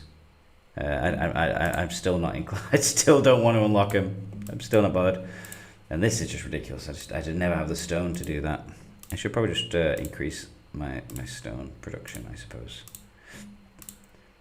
Let's get some more troops building. I'm starting to lose quite a fair few on these tips. I think it's mainly cavalry that I'm slowly losing here, actually. Okay. Hello, team Gohan. Welcome to the stream. Hope you're having a good weekend. Gandhi the White. Got him at 6. Want your input if you have time. I have a few solid builds with and without cavalry. Okay, let's have a look at Gandhi. You guys being so evil to me, giving me all these commanders that I don't have so I can look at them and drool. Anything good pulled these days? I'm saving my Mathams. I'm like around 70 or something, and I was hoping Christmas would have a good box. I mean, keeping my fingers crossed. We start to see this Christmas bonus, and supposedly there's a whole load of Christmas special events coming on. I don't know what they've released publicly and what they haven't, but there's supposed to be. I think they've released everything publicly now, like the whole calendar event, and that you can do activities with friends. There's like 4 different activities that you can do. There's like some challenge map that you can go on either on your own or with friends. And and also the Yuletown countdown thing. So, but they also said there'll be offers on packs as well. But I'm hoping that's like chest packs or something. I'm worried it'll be more like offers for those really rubbish,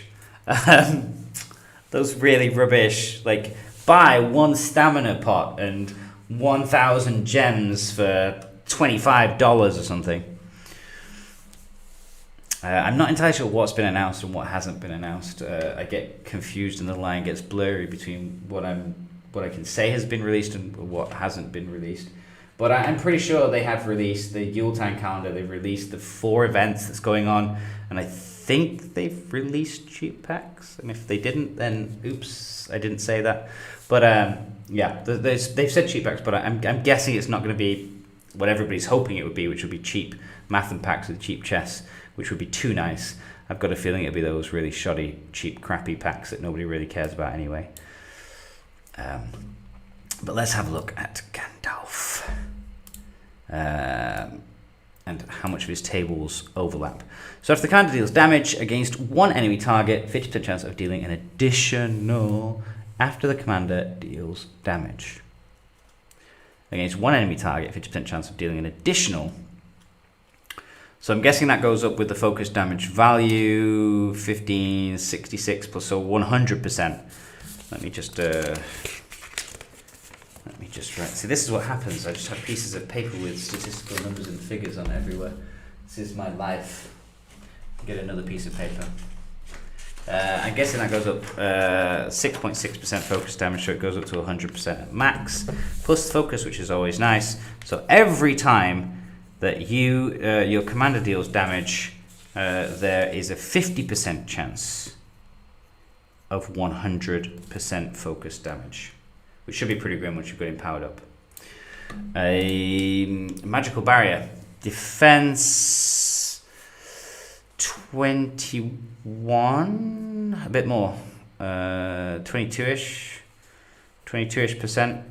Army defense, oh, it's plus 22, not 22%. Effect modified by focus stat. Okay, so I'm guessing that actually goes up quite reasonably if you've got a pretty good focus stat. So let's say about 25, I guess, without any idea of exactly how much it goes up per focus stat value. I'll go with 25, plus 25. Barrier scales well with high focus. Okay, so there we go. Okay, so maybe we can get a really decent amount there. So, but bonus defense of a reasonable amount, which you might need against some of these certain commanders now that are coming out with heavy defense negation. Blindside against one enemy target deals... Oh, you evil heathen. That's going to be 70 plus 6 times 7. Man, I should just keep my calculator out. It's so late at this time. 70 plus 6 times 7 is 35, 42. So 112-ish. Oh, modified by focus stat again. I've wasted my time really getting too involved with that. So probably about 112% and stun. So of course you always want to be putting at least 1 point in that. I mean, you want to put 1 point in that any time, because everything that you've got that deals an attack will trigger your white. Pretty much the same with Gandalf the Grey, who has similar, but the effect is a heal instead of dealing damage. So you want every skill that you can possibly unlock that deals damage. So okay. You'd want at least 1 point in that. Wizard. Oh, this is the same. So again, you'd want at least 1 point for the stun. For 2 enemy targets, inflicting stun. And defense debuff for 3 rounds. Okay. So, again, one thing that upsets me about this table is you have to put so many points into it to unlock the stuff behind it. But really, Wizard, I only really want to put 1 point in it, if truth be told. I suppose the defense does stack up reasonably well. Does it? Yeah. I'm trying to think. Let's have a look.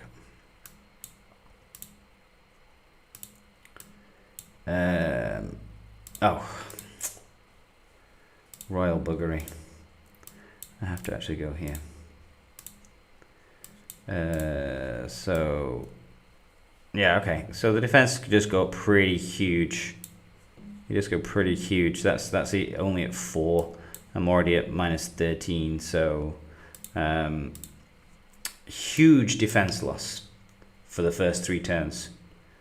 So as long as you can do the damage output, I suppose that's the kicker. Where am I going? Not there. Here. Here. And here. Barrios needs surge for the white proc. But again, I mean, you can just put 1 point in there. You could put 2 in wizard and 1 in surge.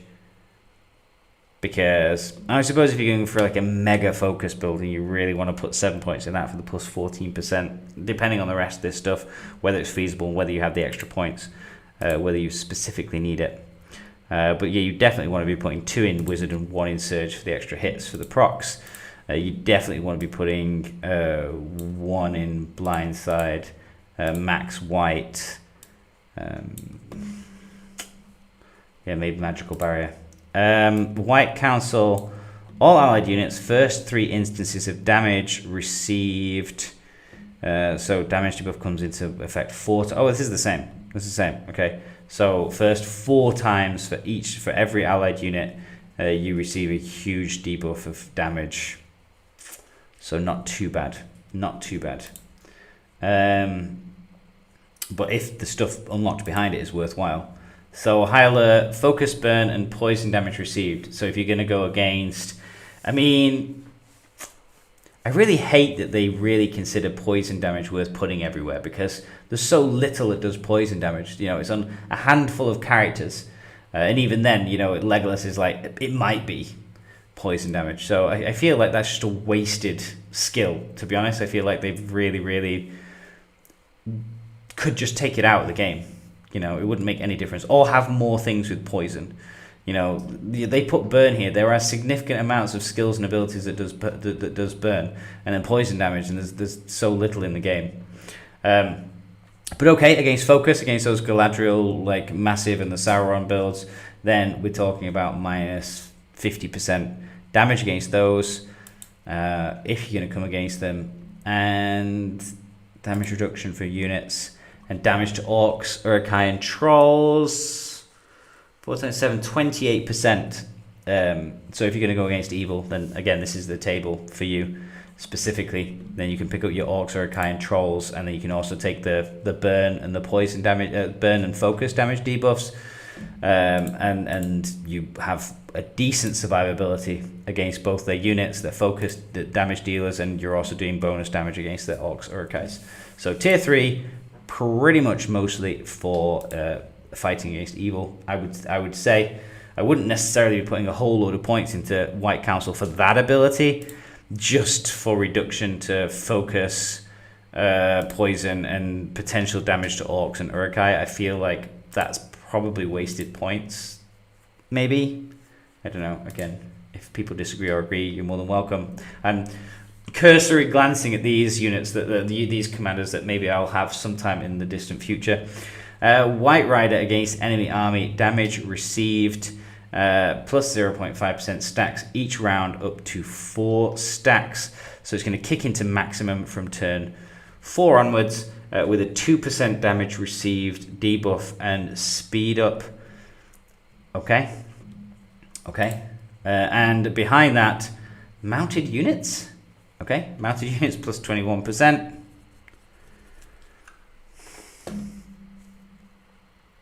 Okay. And reinforcements, which I don't like. Ugh. Okay, everyone says Gandalf the Grey is like top tier, one of the best. I'm guessing that's because of his early trees, I suppose, rather than his later trees. 21% mounted units, damage dealt. Okay, I suppose you can go full cavalry army with damage received debuff. So what we're talking about, minus 2% damage debuff once it's fully kicked in, with plus 21% for mounted damage. And reinforcements. That's a shoddy skill. I don't like that tree. I hate reinforcements. I think it's a terrible skill. Horsemanship's okay. I suppose you go with him with the cavalry build. Locked behind White Rider, which I don't particularly I'm not particularly raving about. They take damage. The enemy army takes more damage. So tier 3, the respect 3 table if you're going to go against evil, or like you're constantly coming against a Galadriel and you really want to reduce that damage by 50%. Is it worth it? I'm not entirely sure. But really, if you're going to go with evil with that burn, and then you can also pick up the damage to orcs there for those trees. So then I guess it's mainly because you're going to go with the white, and then blindside for your damage, and surge for your damage. So what if you got twice in turns 3, 6, and 9? 3, 6, and 9, and blindside is also 3, 6, and 9. No, yeah, 3, 6, and 9. And then you also have his own commander attacks. So 10 commander attacks, 2, 4, 6, 7, 8, 9. 9 special attacks. You're going to need a gear there to try and get that to kick off. Let's have a look what we've seen here. Max Wizard, minus 50 defense first 3 turns. Max White Rider. Max White Rider, plus 8% scale 2. Oh, yeah, sorry, I'm on... This is the problem with doing it on lowest skill. I've not increased it by the level. So I'm guessing when you put it up 15... Sorry, that's where I was going wrong. Tiredness and fatigue. So I'm guessing it's plus 7.5% each turn. That's where I was missing something. 7.5, 15, so 30%. Okay, so damage received plus 30%, right? 32%. 15 times 0.5. 7.5, right? I think. Okay, yeah, so now I see. Yeah, I see what you're talking about. Unfortunately, there's not a whole lot of overlap with that. That's a shame. Okay, but yeah, okay, fair enough. Minus 50 defense for the first 3 rounds on 2 enemy targets.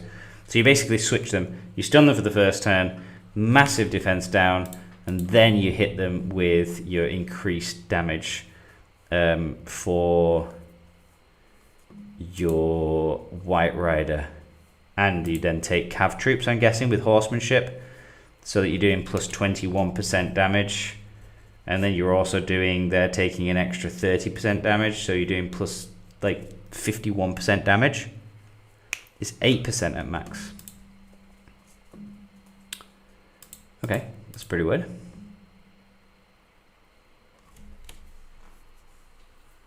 I wonder at which level it gets plus 1. Sorry, I've been bit by a bloody mosquito on my hand. I wonder which level it gets plus 1 then. 15 times 0.57. Yeah, there must be somewhere where it double jumps from the. Maybe it's the last table, maybe from 14 to 15. Yeah. Imagine all horsemanship with marshals. Yeah, I can. Yeah, that'd be pretty tasty. I'd love to have it. Marshall's just a really solid unit. Everyone sometimes, well, I often hear people say Marshals aren't particularly that great, and I don't understand why, because there are so many really good commanders with really early burst damage that you can just burn through people. I think I was talking about doing it with Thorin because I was saying that I'm going to get him up to 3 fairly soon, so I was thinking about taking the well, maybe not Dwarven Inspiration so much. He's less as useful than some of the other ones where they do the extra damage ones. But I was talking about having sort of like a martial, sharpshooter, I don't know, maybe something like goats, just for something like high, or calves maybe, cav marshals and you know, something else, whatever, sharpshooters. and just the first 3 turns, 2 or 3 turns, to having everything that just does super huge buffs. Okay, let me have a sip of my drink. You guys making me talk. Let me have a quick look there. Chat going out. An elite crew. Elite crew. Okay, yeah, I'll look at I'll look at King of the Dead in a second. Let me. What the hell? 15 minutes. Bloody hell. Where were they doing their sweeping? Christ on a bike. Legolas, I don't think you need reinforcements. Let's send you back out hitting something that's a waste of time. Oh, 30. There we go. That's what we're talking about.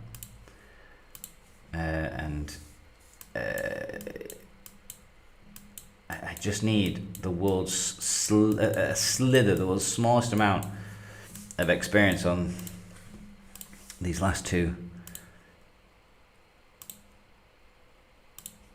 Okay, Gandhi.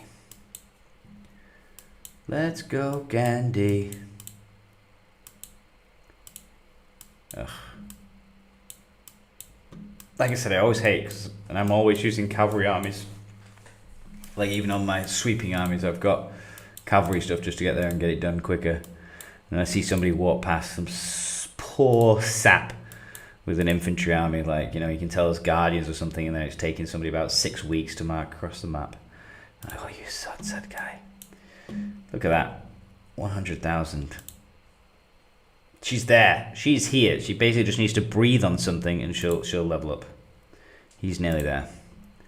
He's nowhere near because he just leveled up and he's in the middle. Okay. Right. Let's have a look at King of the Dead. Oops. Oops a daisy. I did not mean to click that.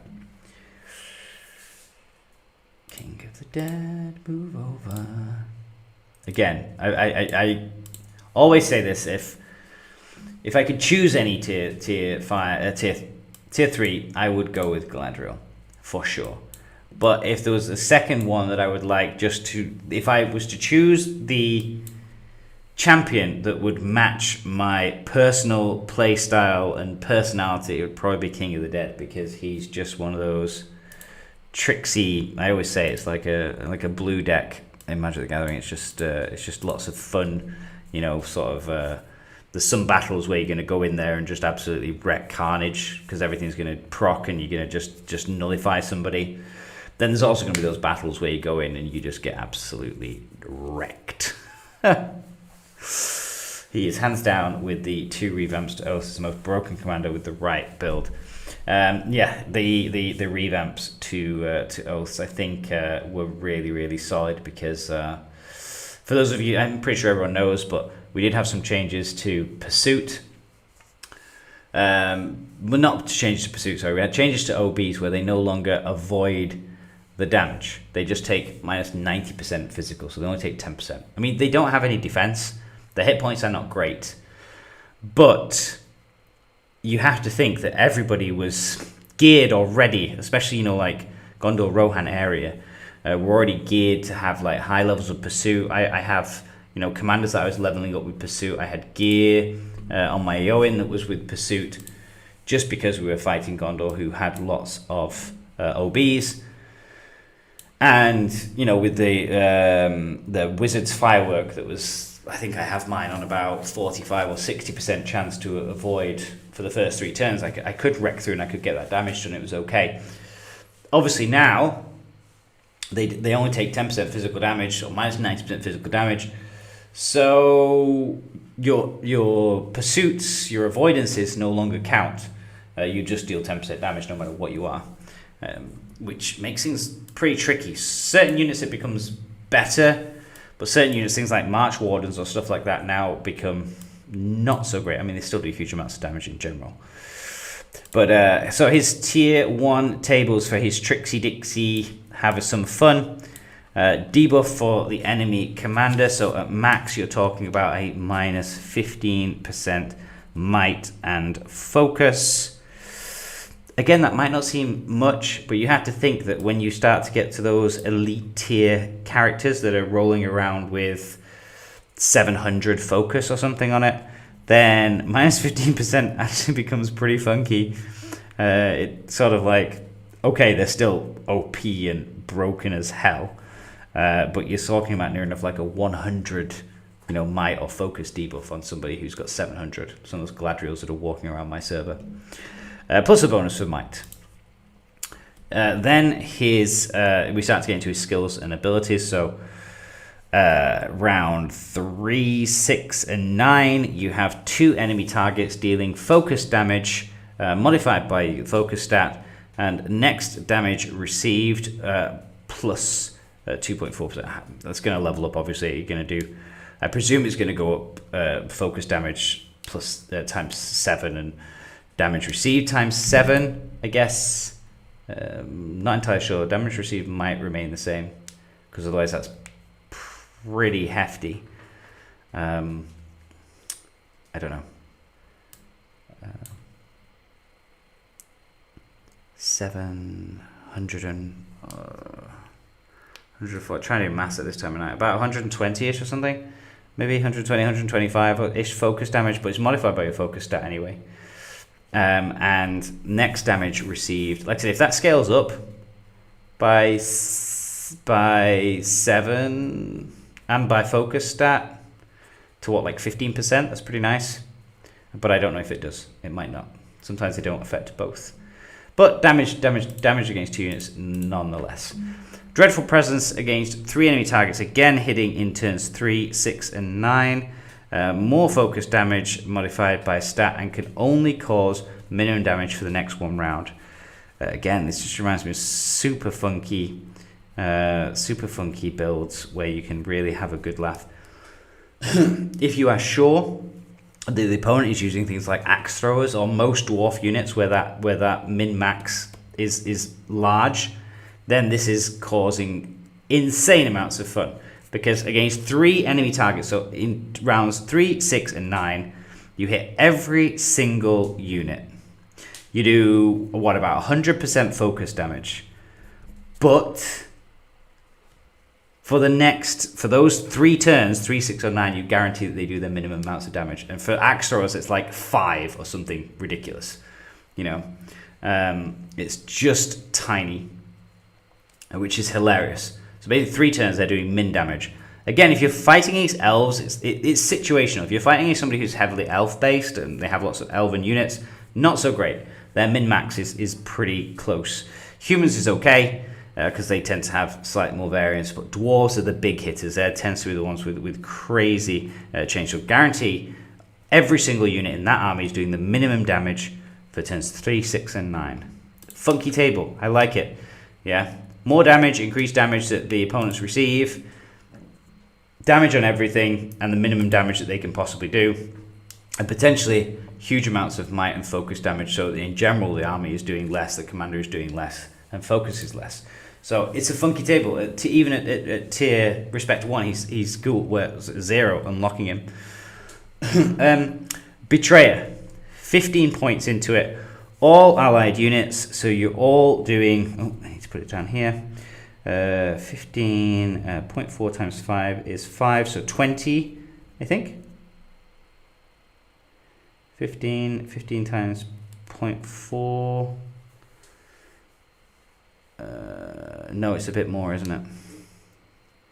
15 times 0.4 is, oh no, it's not too much more. Okay, so it's around about 20%. Whatever. I'm not going to get too much involved. But enemy and allied units cannot be healed. That's the key. That's the kicker of this build. So you're going to go with him, and especially if you've got access to OBs, then this is where you go. You lock out the potential for any sort of mass heal army that's going to cause you some problems, because all those heals for the opponents no longer work. You don't care about having healing. Make sure you don't put any healing on your gear by mistake if you do take this build, because you can't do anything. Intimidation and Confusion again are also 2 funky tables that you can have fun with, because might minus 4 per level. So minus 28 might.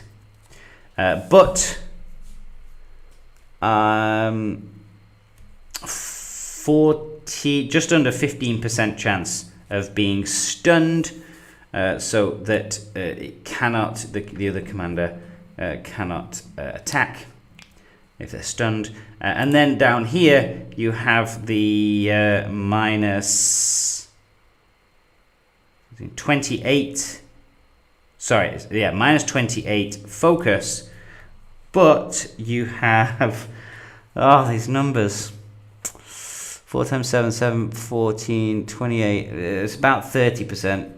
30% chance of being silenced. So if they're silenced, then they can't use the skills, which is devastating for certain builds. Again, it depends on the character and what you come against and what you can get against.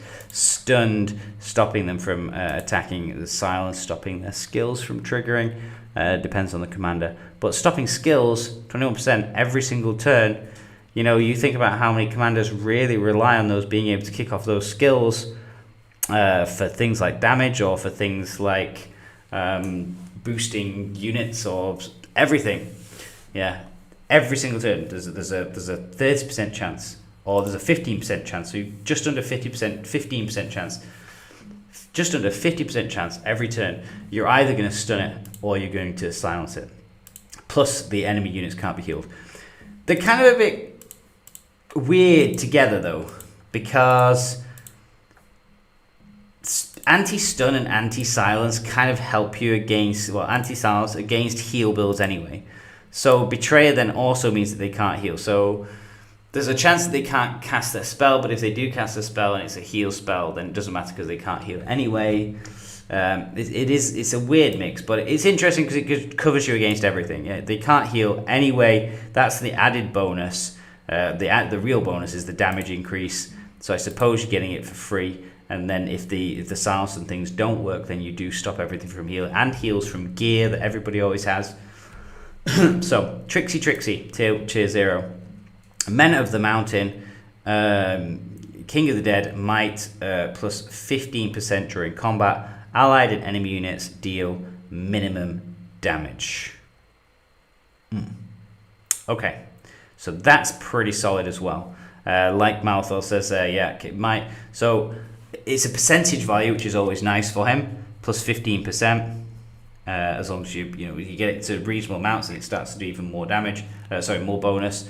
And allied and enemy units deal minimum damage. So you're only going to be using OBs, say, then your range is pretty close. But allied and enemy units all deal minimum damage. So you don't even need to take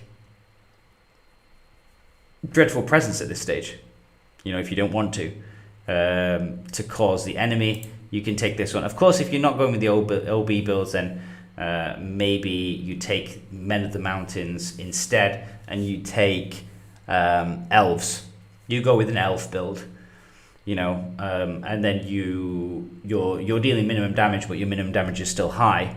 And then you hope that you come against units that have a much larger variance, like axe throwers, and that tends to be now recently why I've moved more towards bow knights and using axe throwers, especially because the evil now have those 2 new commanders that both make units do minimum damage. Plus, King of the Dead also has stuff that does minimum damage. So I tend to prefer the bow knights just for safety and comfort in case I come against these builds, rather than axe throwers, which really cause you damage. Focus Wrath 369 deals focus damage and inflicts madness.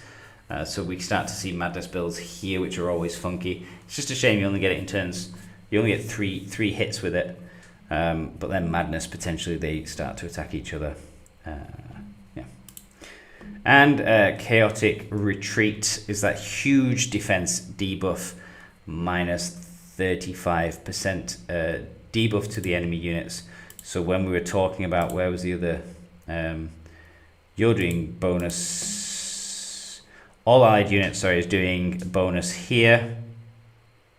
Yeah, 20%-ish. Plus you're reducing their defense. So we can see these nice combos going on here. So it's not too bad. And then tier 5, Army of Dead. Undead, speed, bonus, and gain stun immunity during combat. So again, useful if you're going to go with the OB build, then your R5 basically makes you super fast. And you're stun immune, and if you've got it maxed, cannot be affected by any skills from friends or foe cast during the battle preparation phase. So you can't be hit by anything that triggers before the battle. So think about those like Gandhi skills and stuff like that. Anything that casts in the battle preparation before the battle is going to do nothing to you. So it becomes much more difficult. But I suppose you've gained stun immunity there anyway. So it's this is sort of like OB super powered. You know, faster, immune to stun, and you don't take any effect from any pre-battle preparation phase abilities that your opponent may have. Frightened, first 4 turns against 2 enemy targets, 50% chance of being stunned each round.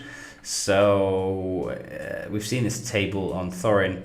There's sort of like a double 50% chance, so kind of about a 100% chance one unit is stunned for each of the first 4 turns. And allied undead, damage received minus 7%, and other allied and enemy races, damage received plus 14%. Again, I'm guessing that doesn't change. It's just for you to get a minus 7% damage received and then plus 14% damage received for the opponents, which is gonna trigger with the plus 20% damage that you're gonna be able to inflict on Betrayer, and the minus 35 defense on Chaotic Retreat. So again, we can see the builds with depends which way you're gonna go. It's difficult to say what's the build for this. It entirely depends. Are you near OBs? If you are, then of course, you know, that R5 Army of the Dead for super powering them up, and then you can kind of choose. Do you want them to do all the damage, and then you go down here, or do you want to, you know, protect yourself with counter silence, counter stunned, potentially debuffs, and then you know, madness. Yeah, it's kind of a bit confusing. I think if you're going with OBs, you go here 5, and then maybe something down here in Betray, and you let all of your troops do the damage. If you don't have OBs, you want to be a bit more tricksy, then you can maybe go around with these other tables where you're sort of like stunning things, you're making them mad, making things do the minimum amount of damage. And then if you're going to do that, then you're probably going to go with like elven units, just to be sure that your min-max damage is very, very similar.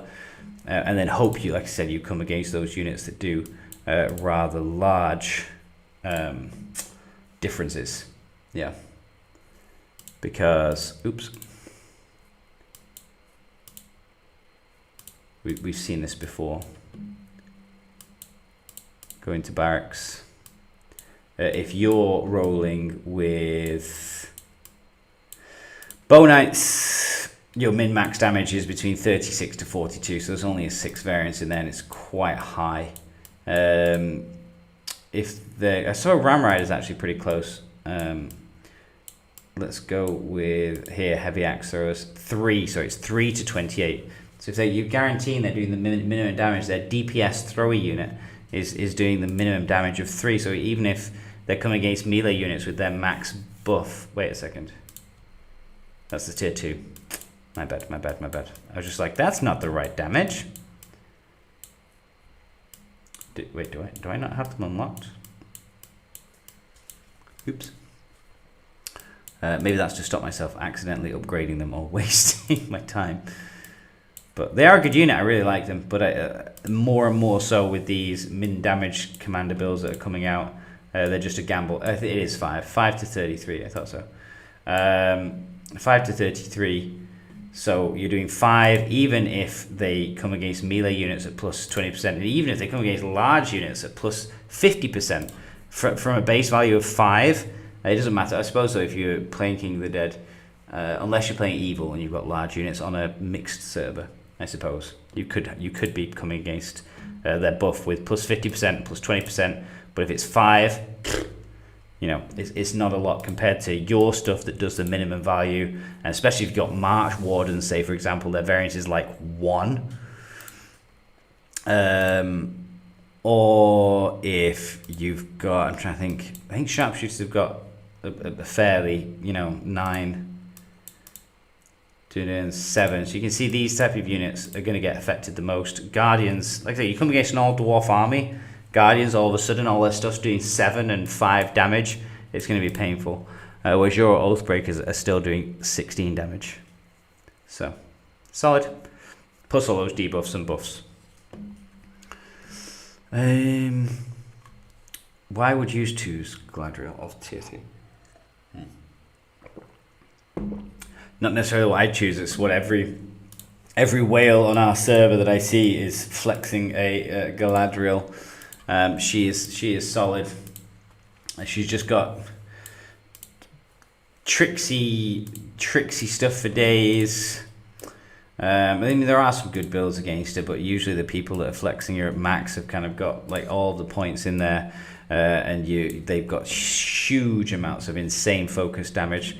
So they've got her leveled up here with all the focus damage as a percentage value increase, and a normal attack. So a 10 normal attacks are also doing focus damage. Focus damage twice. One target deals focus damage and inflicts madness for 1 round. So turn 3, 6, 9, you've got a madness effect. Recovery received bonus. Parting gift again. If you're a super whale and you can probably be surviving where you're not going to lose much, then again it's another big bang in round 8 where you can get some decent heal off, and then purity. Each round all allies constantly are getting rid of debuffs, so you can't really be stunned or burnt. She's just got some nice builds for that. I especially kind of like, now I'm thinking about it, parting gift, I should try and build commanders to go against whales where if my army is surviving, I can stun in round 8. Maybe I need to find skills that have round 8. White Council, reduced damage, and the damage debuff comes in. Again, I'm not a huge, massive fan of White Council unless you're going against evil factions, but as soon as you come against evil factions, then boom, you've got 50% reduction to focus, burn, and poison damage, and you've also got, again, that 28% bonus to Orcs and Uruk-hai. But even then, this table, you probably don't need it because she's just so well at healing and damage and stuff in general that you can pretty much skip that. Because again, you have another effect that gives Galadriel focus plus 2% per level, so plus 30%. So you get 15 focus, yeah, and then you get 45% focus from this skill, and then 30% focus from this skill. This is how you get to like 700. It's just insane with those percentage values with max gear and huge characters in there. Then you have round 369, one allied unit recovers hit points and the 50% chance that it triggers again for another good heal for survivability. And army defense plus 3.2% during combat, so decent army buffs. But you tend to find things like you have some nice gears in there, like gear that causes madness, along with her madness attack, lots of focus bonuses, and then you take like her big focus damage dealers, and you know when you've got 700 focus, these start to do insane amounts of damage from these, and the heals also pretty insane. So that's why I would choose her. I do agree. I think she's the best tier 3. There are other good tier 3s for sure, and they're very, very temperamental in different situations. But generally, you'll see the whales on servers flexing out Galadriels as their first hit, usually. Did any of my characters get the final experience that they need? 22,000 to 29,000. It's not happened. It's not happened yet. Sorry. I feel like I'm a huge gas ball at the moment. Was that a 20 or 25? 20. Let's send Arwen in here. It's basically been my day today, just sweeping the crap out of stuff while playing the game. 25.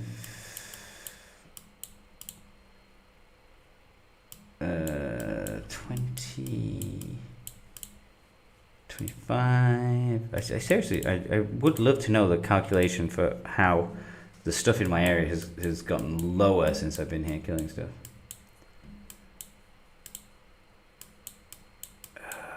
Dear. Come on. Come on, 20s.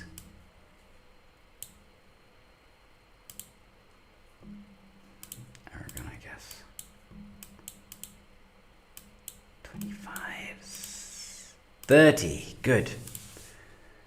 Come on. Let's get it.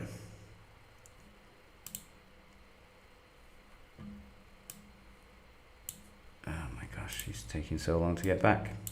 He's still a reasonable amount away. She's there though.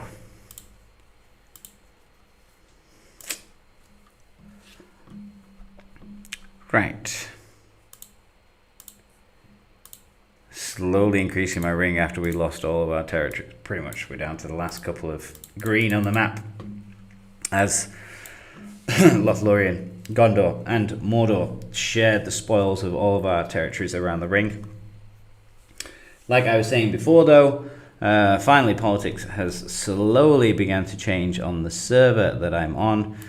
Finally, after weeks, some of the other actions is going on.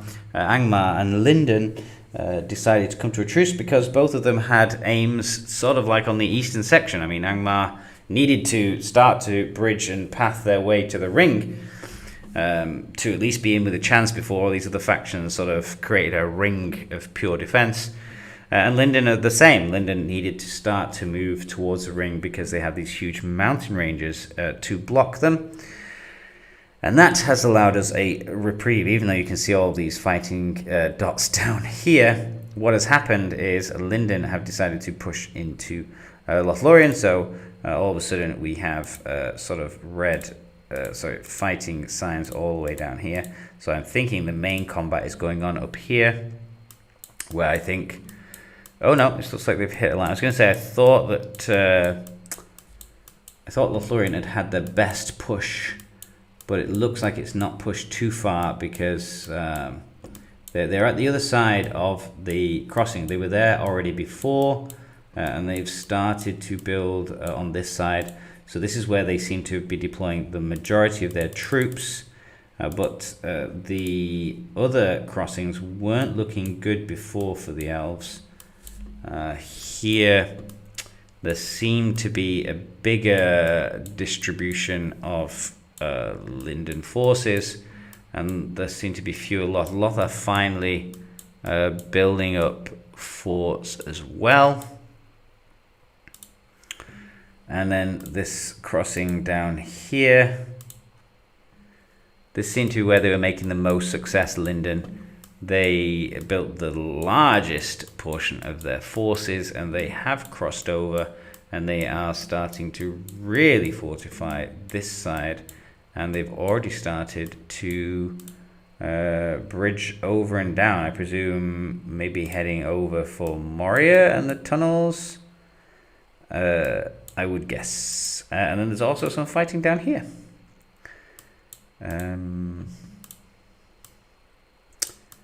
Yeah, it's looking like Linden have just chosen to expand and just consume all of this. They're slowly pushing it over here, and there's the fragments. There are Angmar bases here, apparently. So, curious. Linden actually are all the way up here. So this should be an interesting one.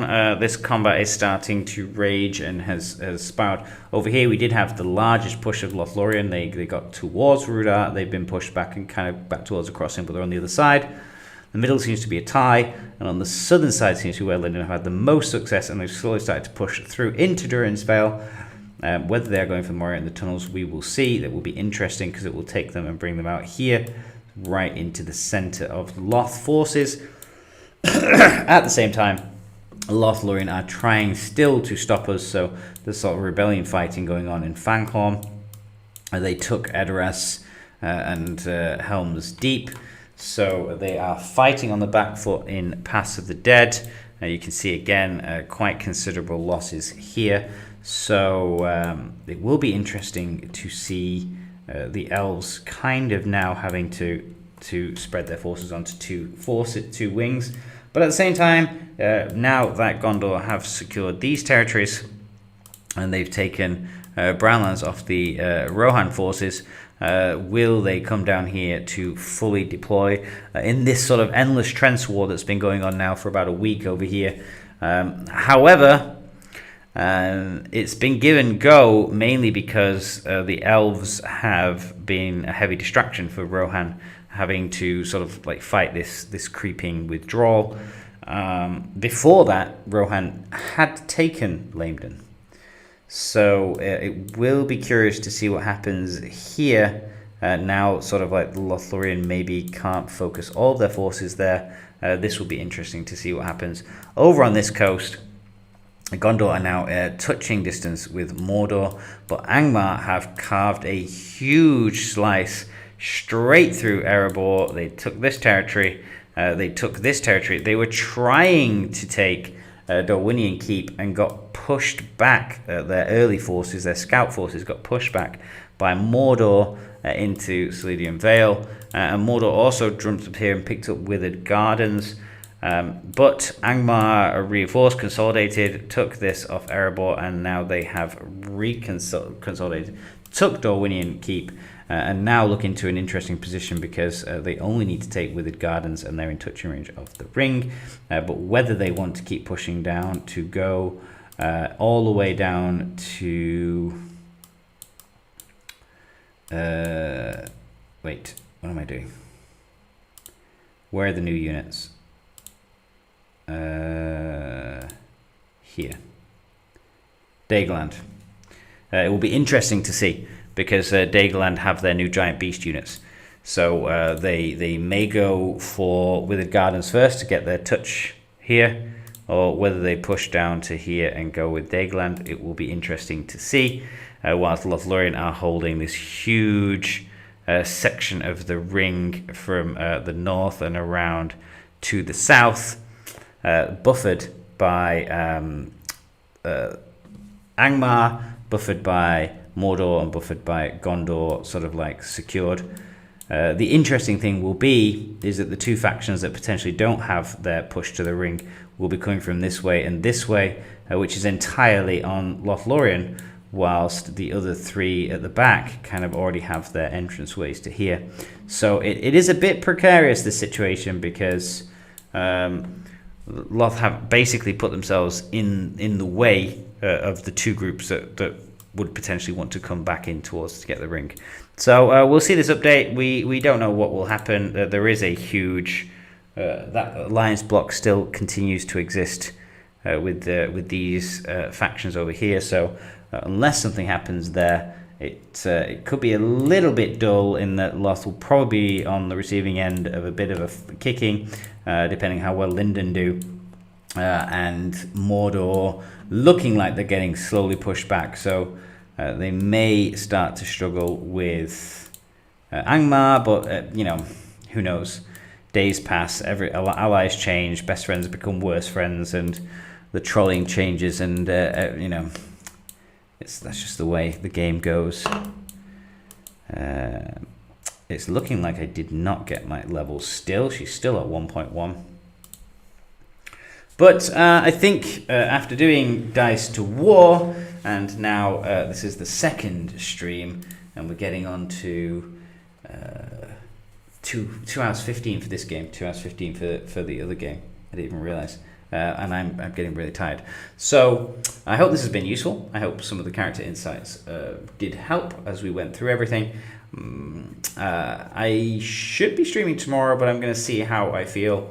I might not do it, but we'll see. It depends on if there's anything going on in the game that's worthwhile, or if I can be bothered to create. I keep talking about making a Mordor account to learn the evil units. I'll see how I feel. I'm feeling a bit drained today.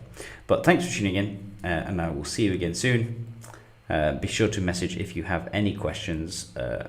Message me on Discord or in the Discord, the MAG Discord, and I'll raise them up in the next session.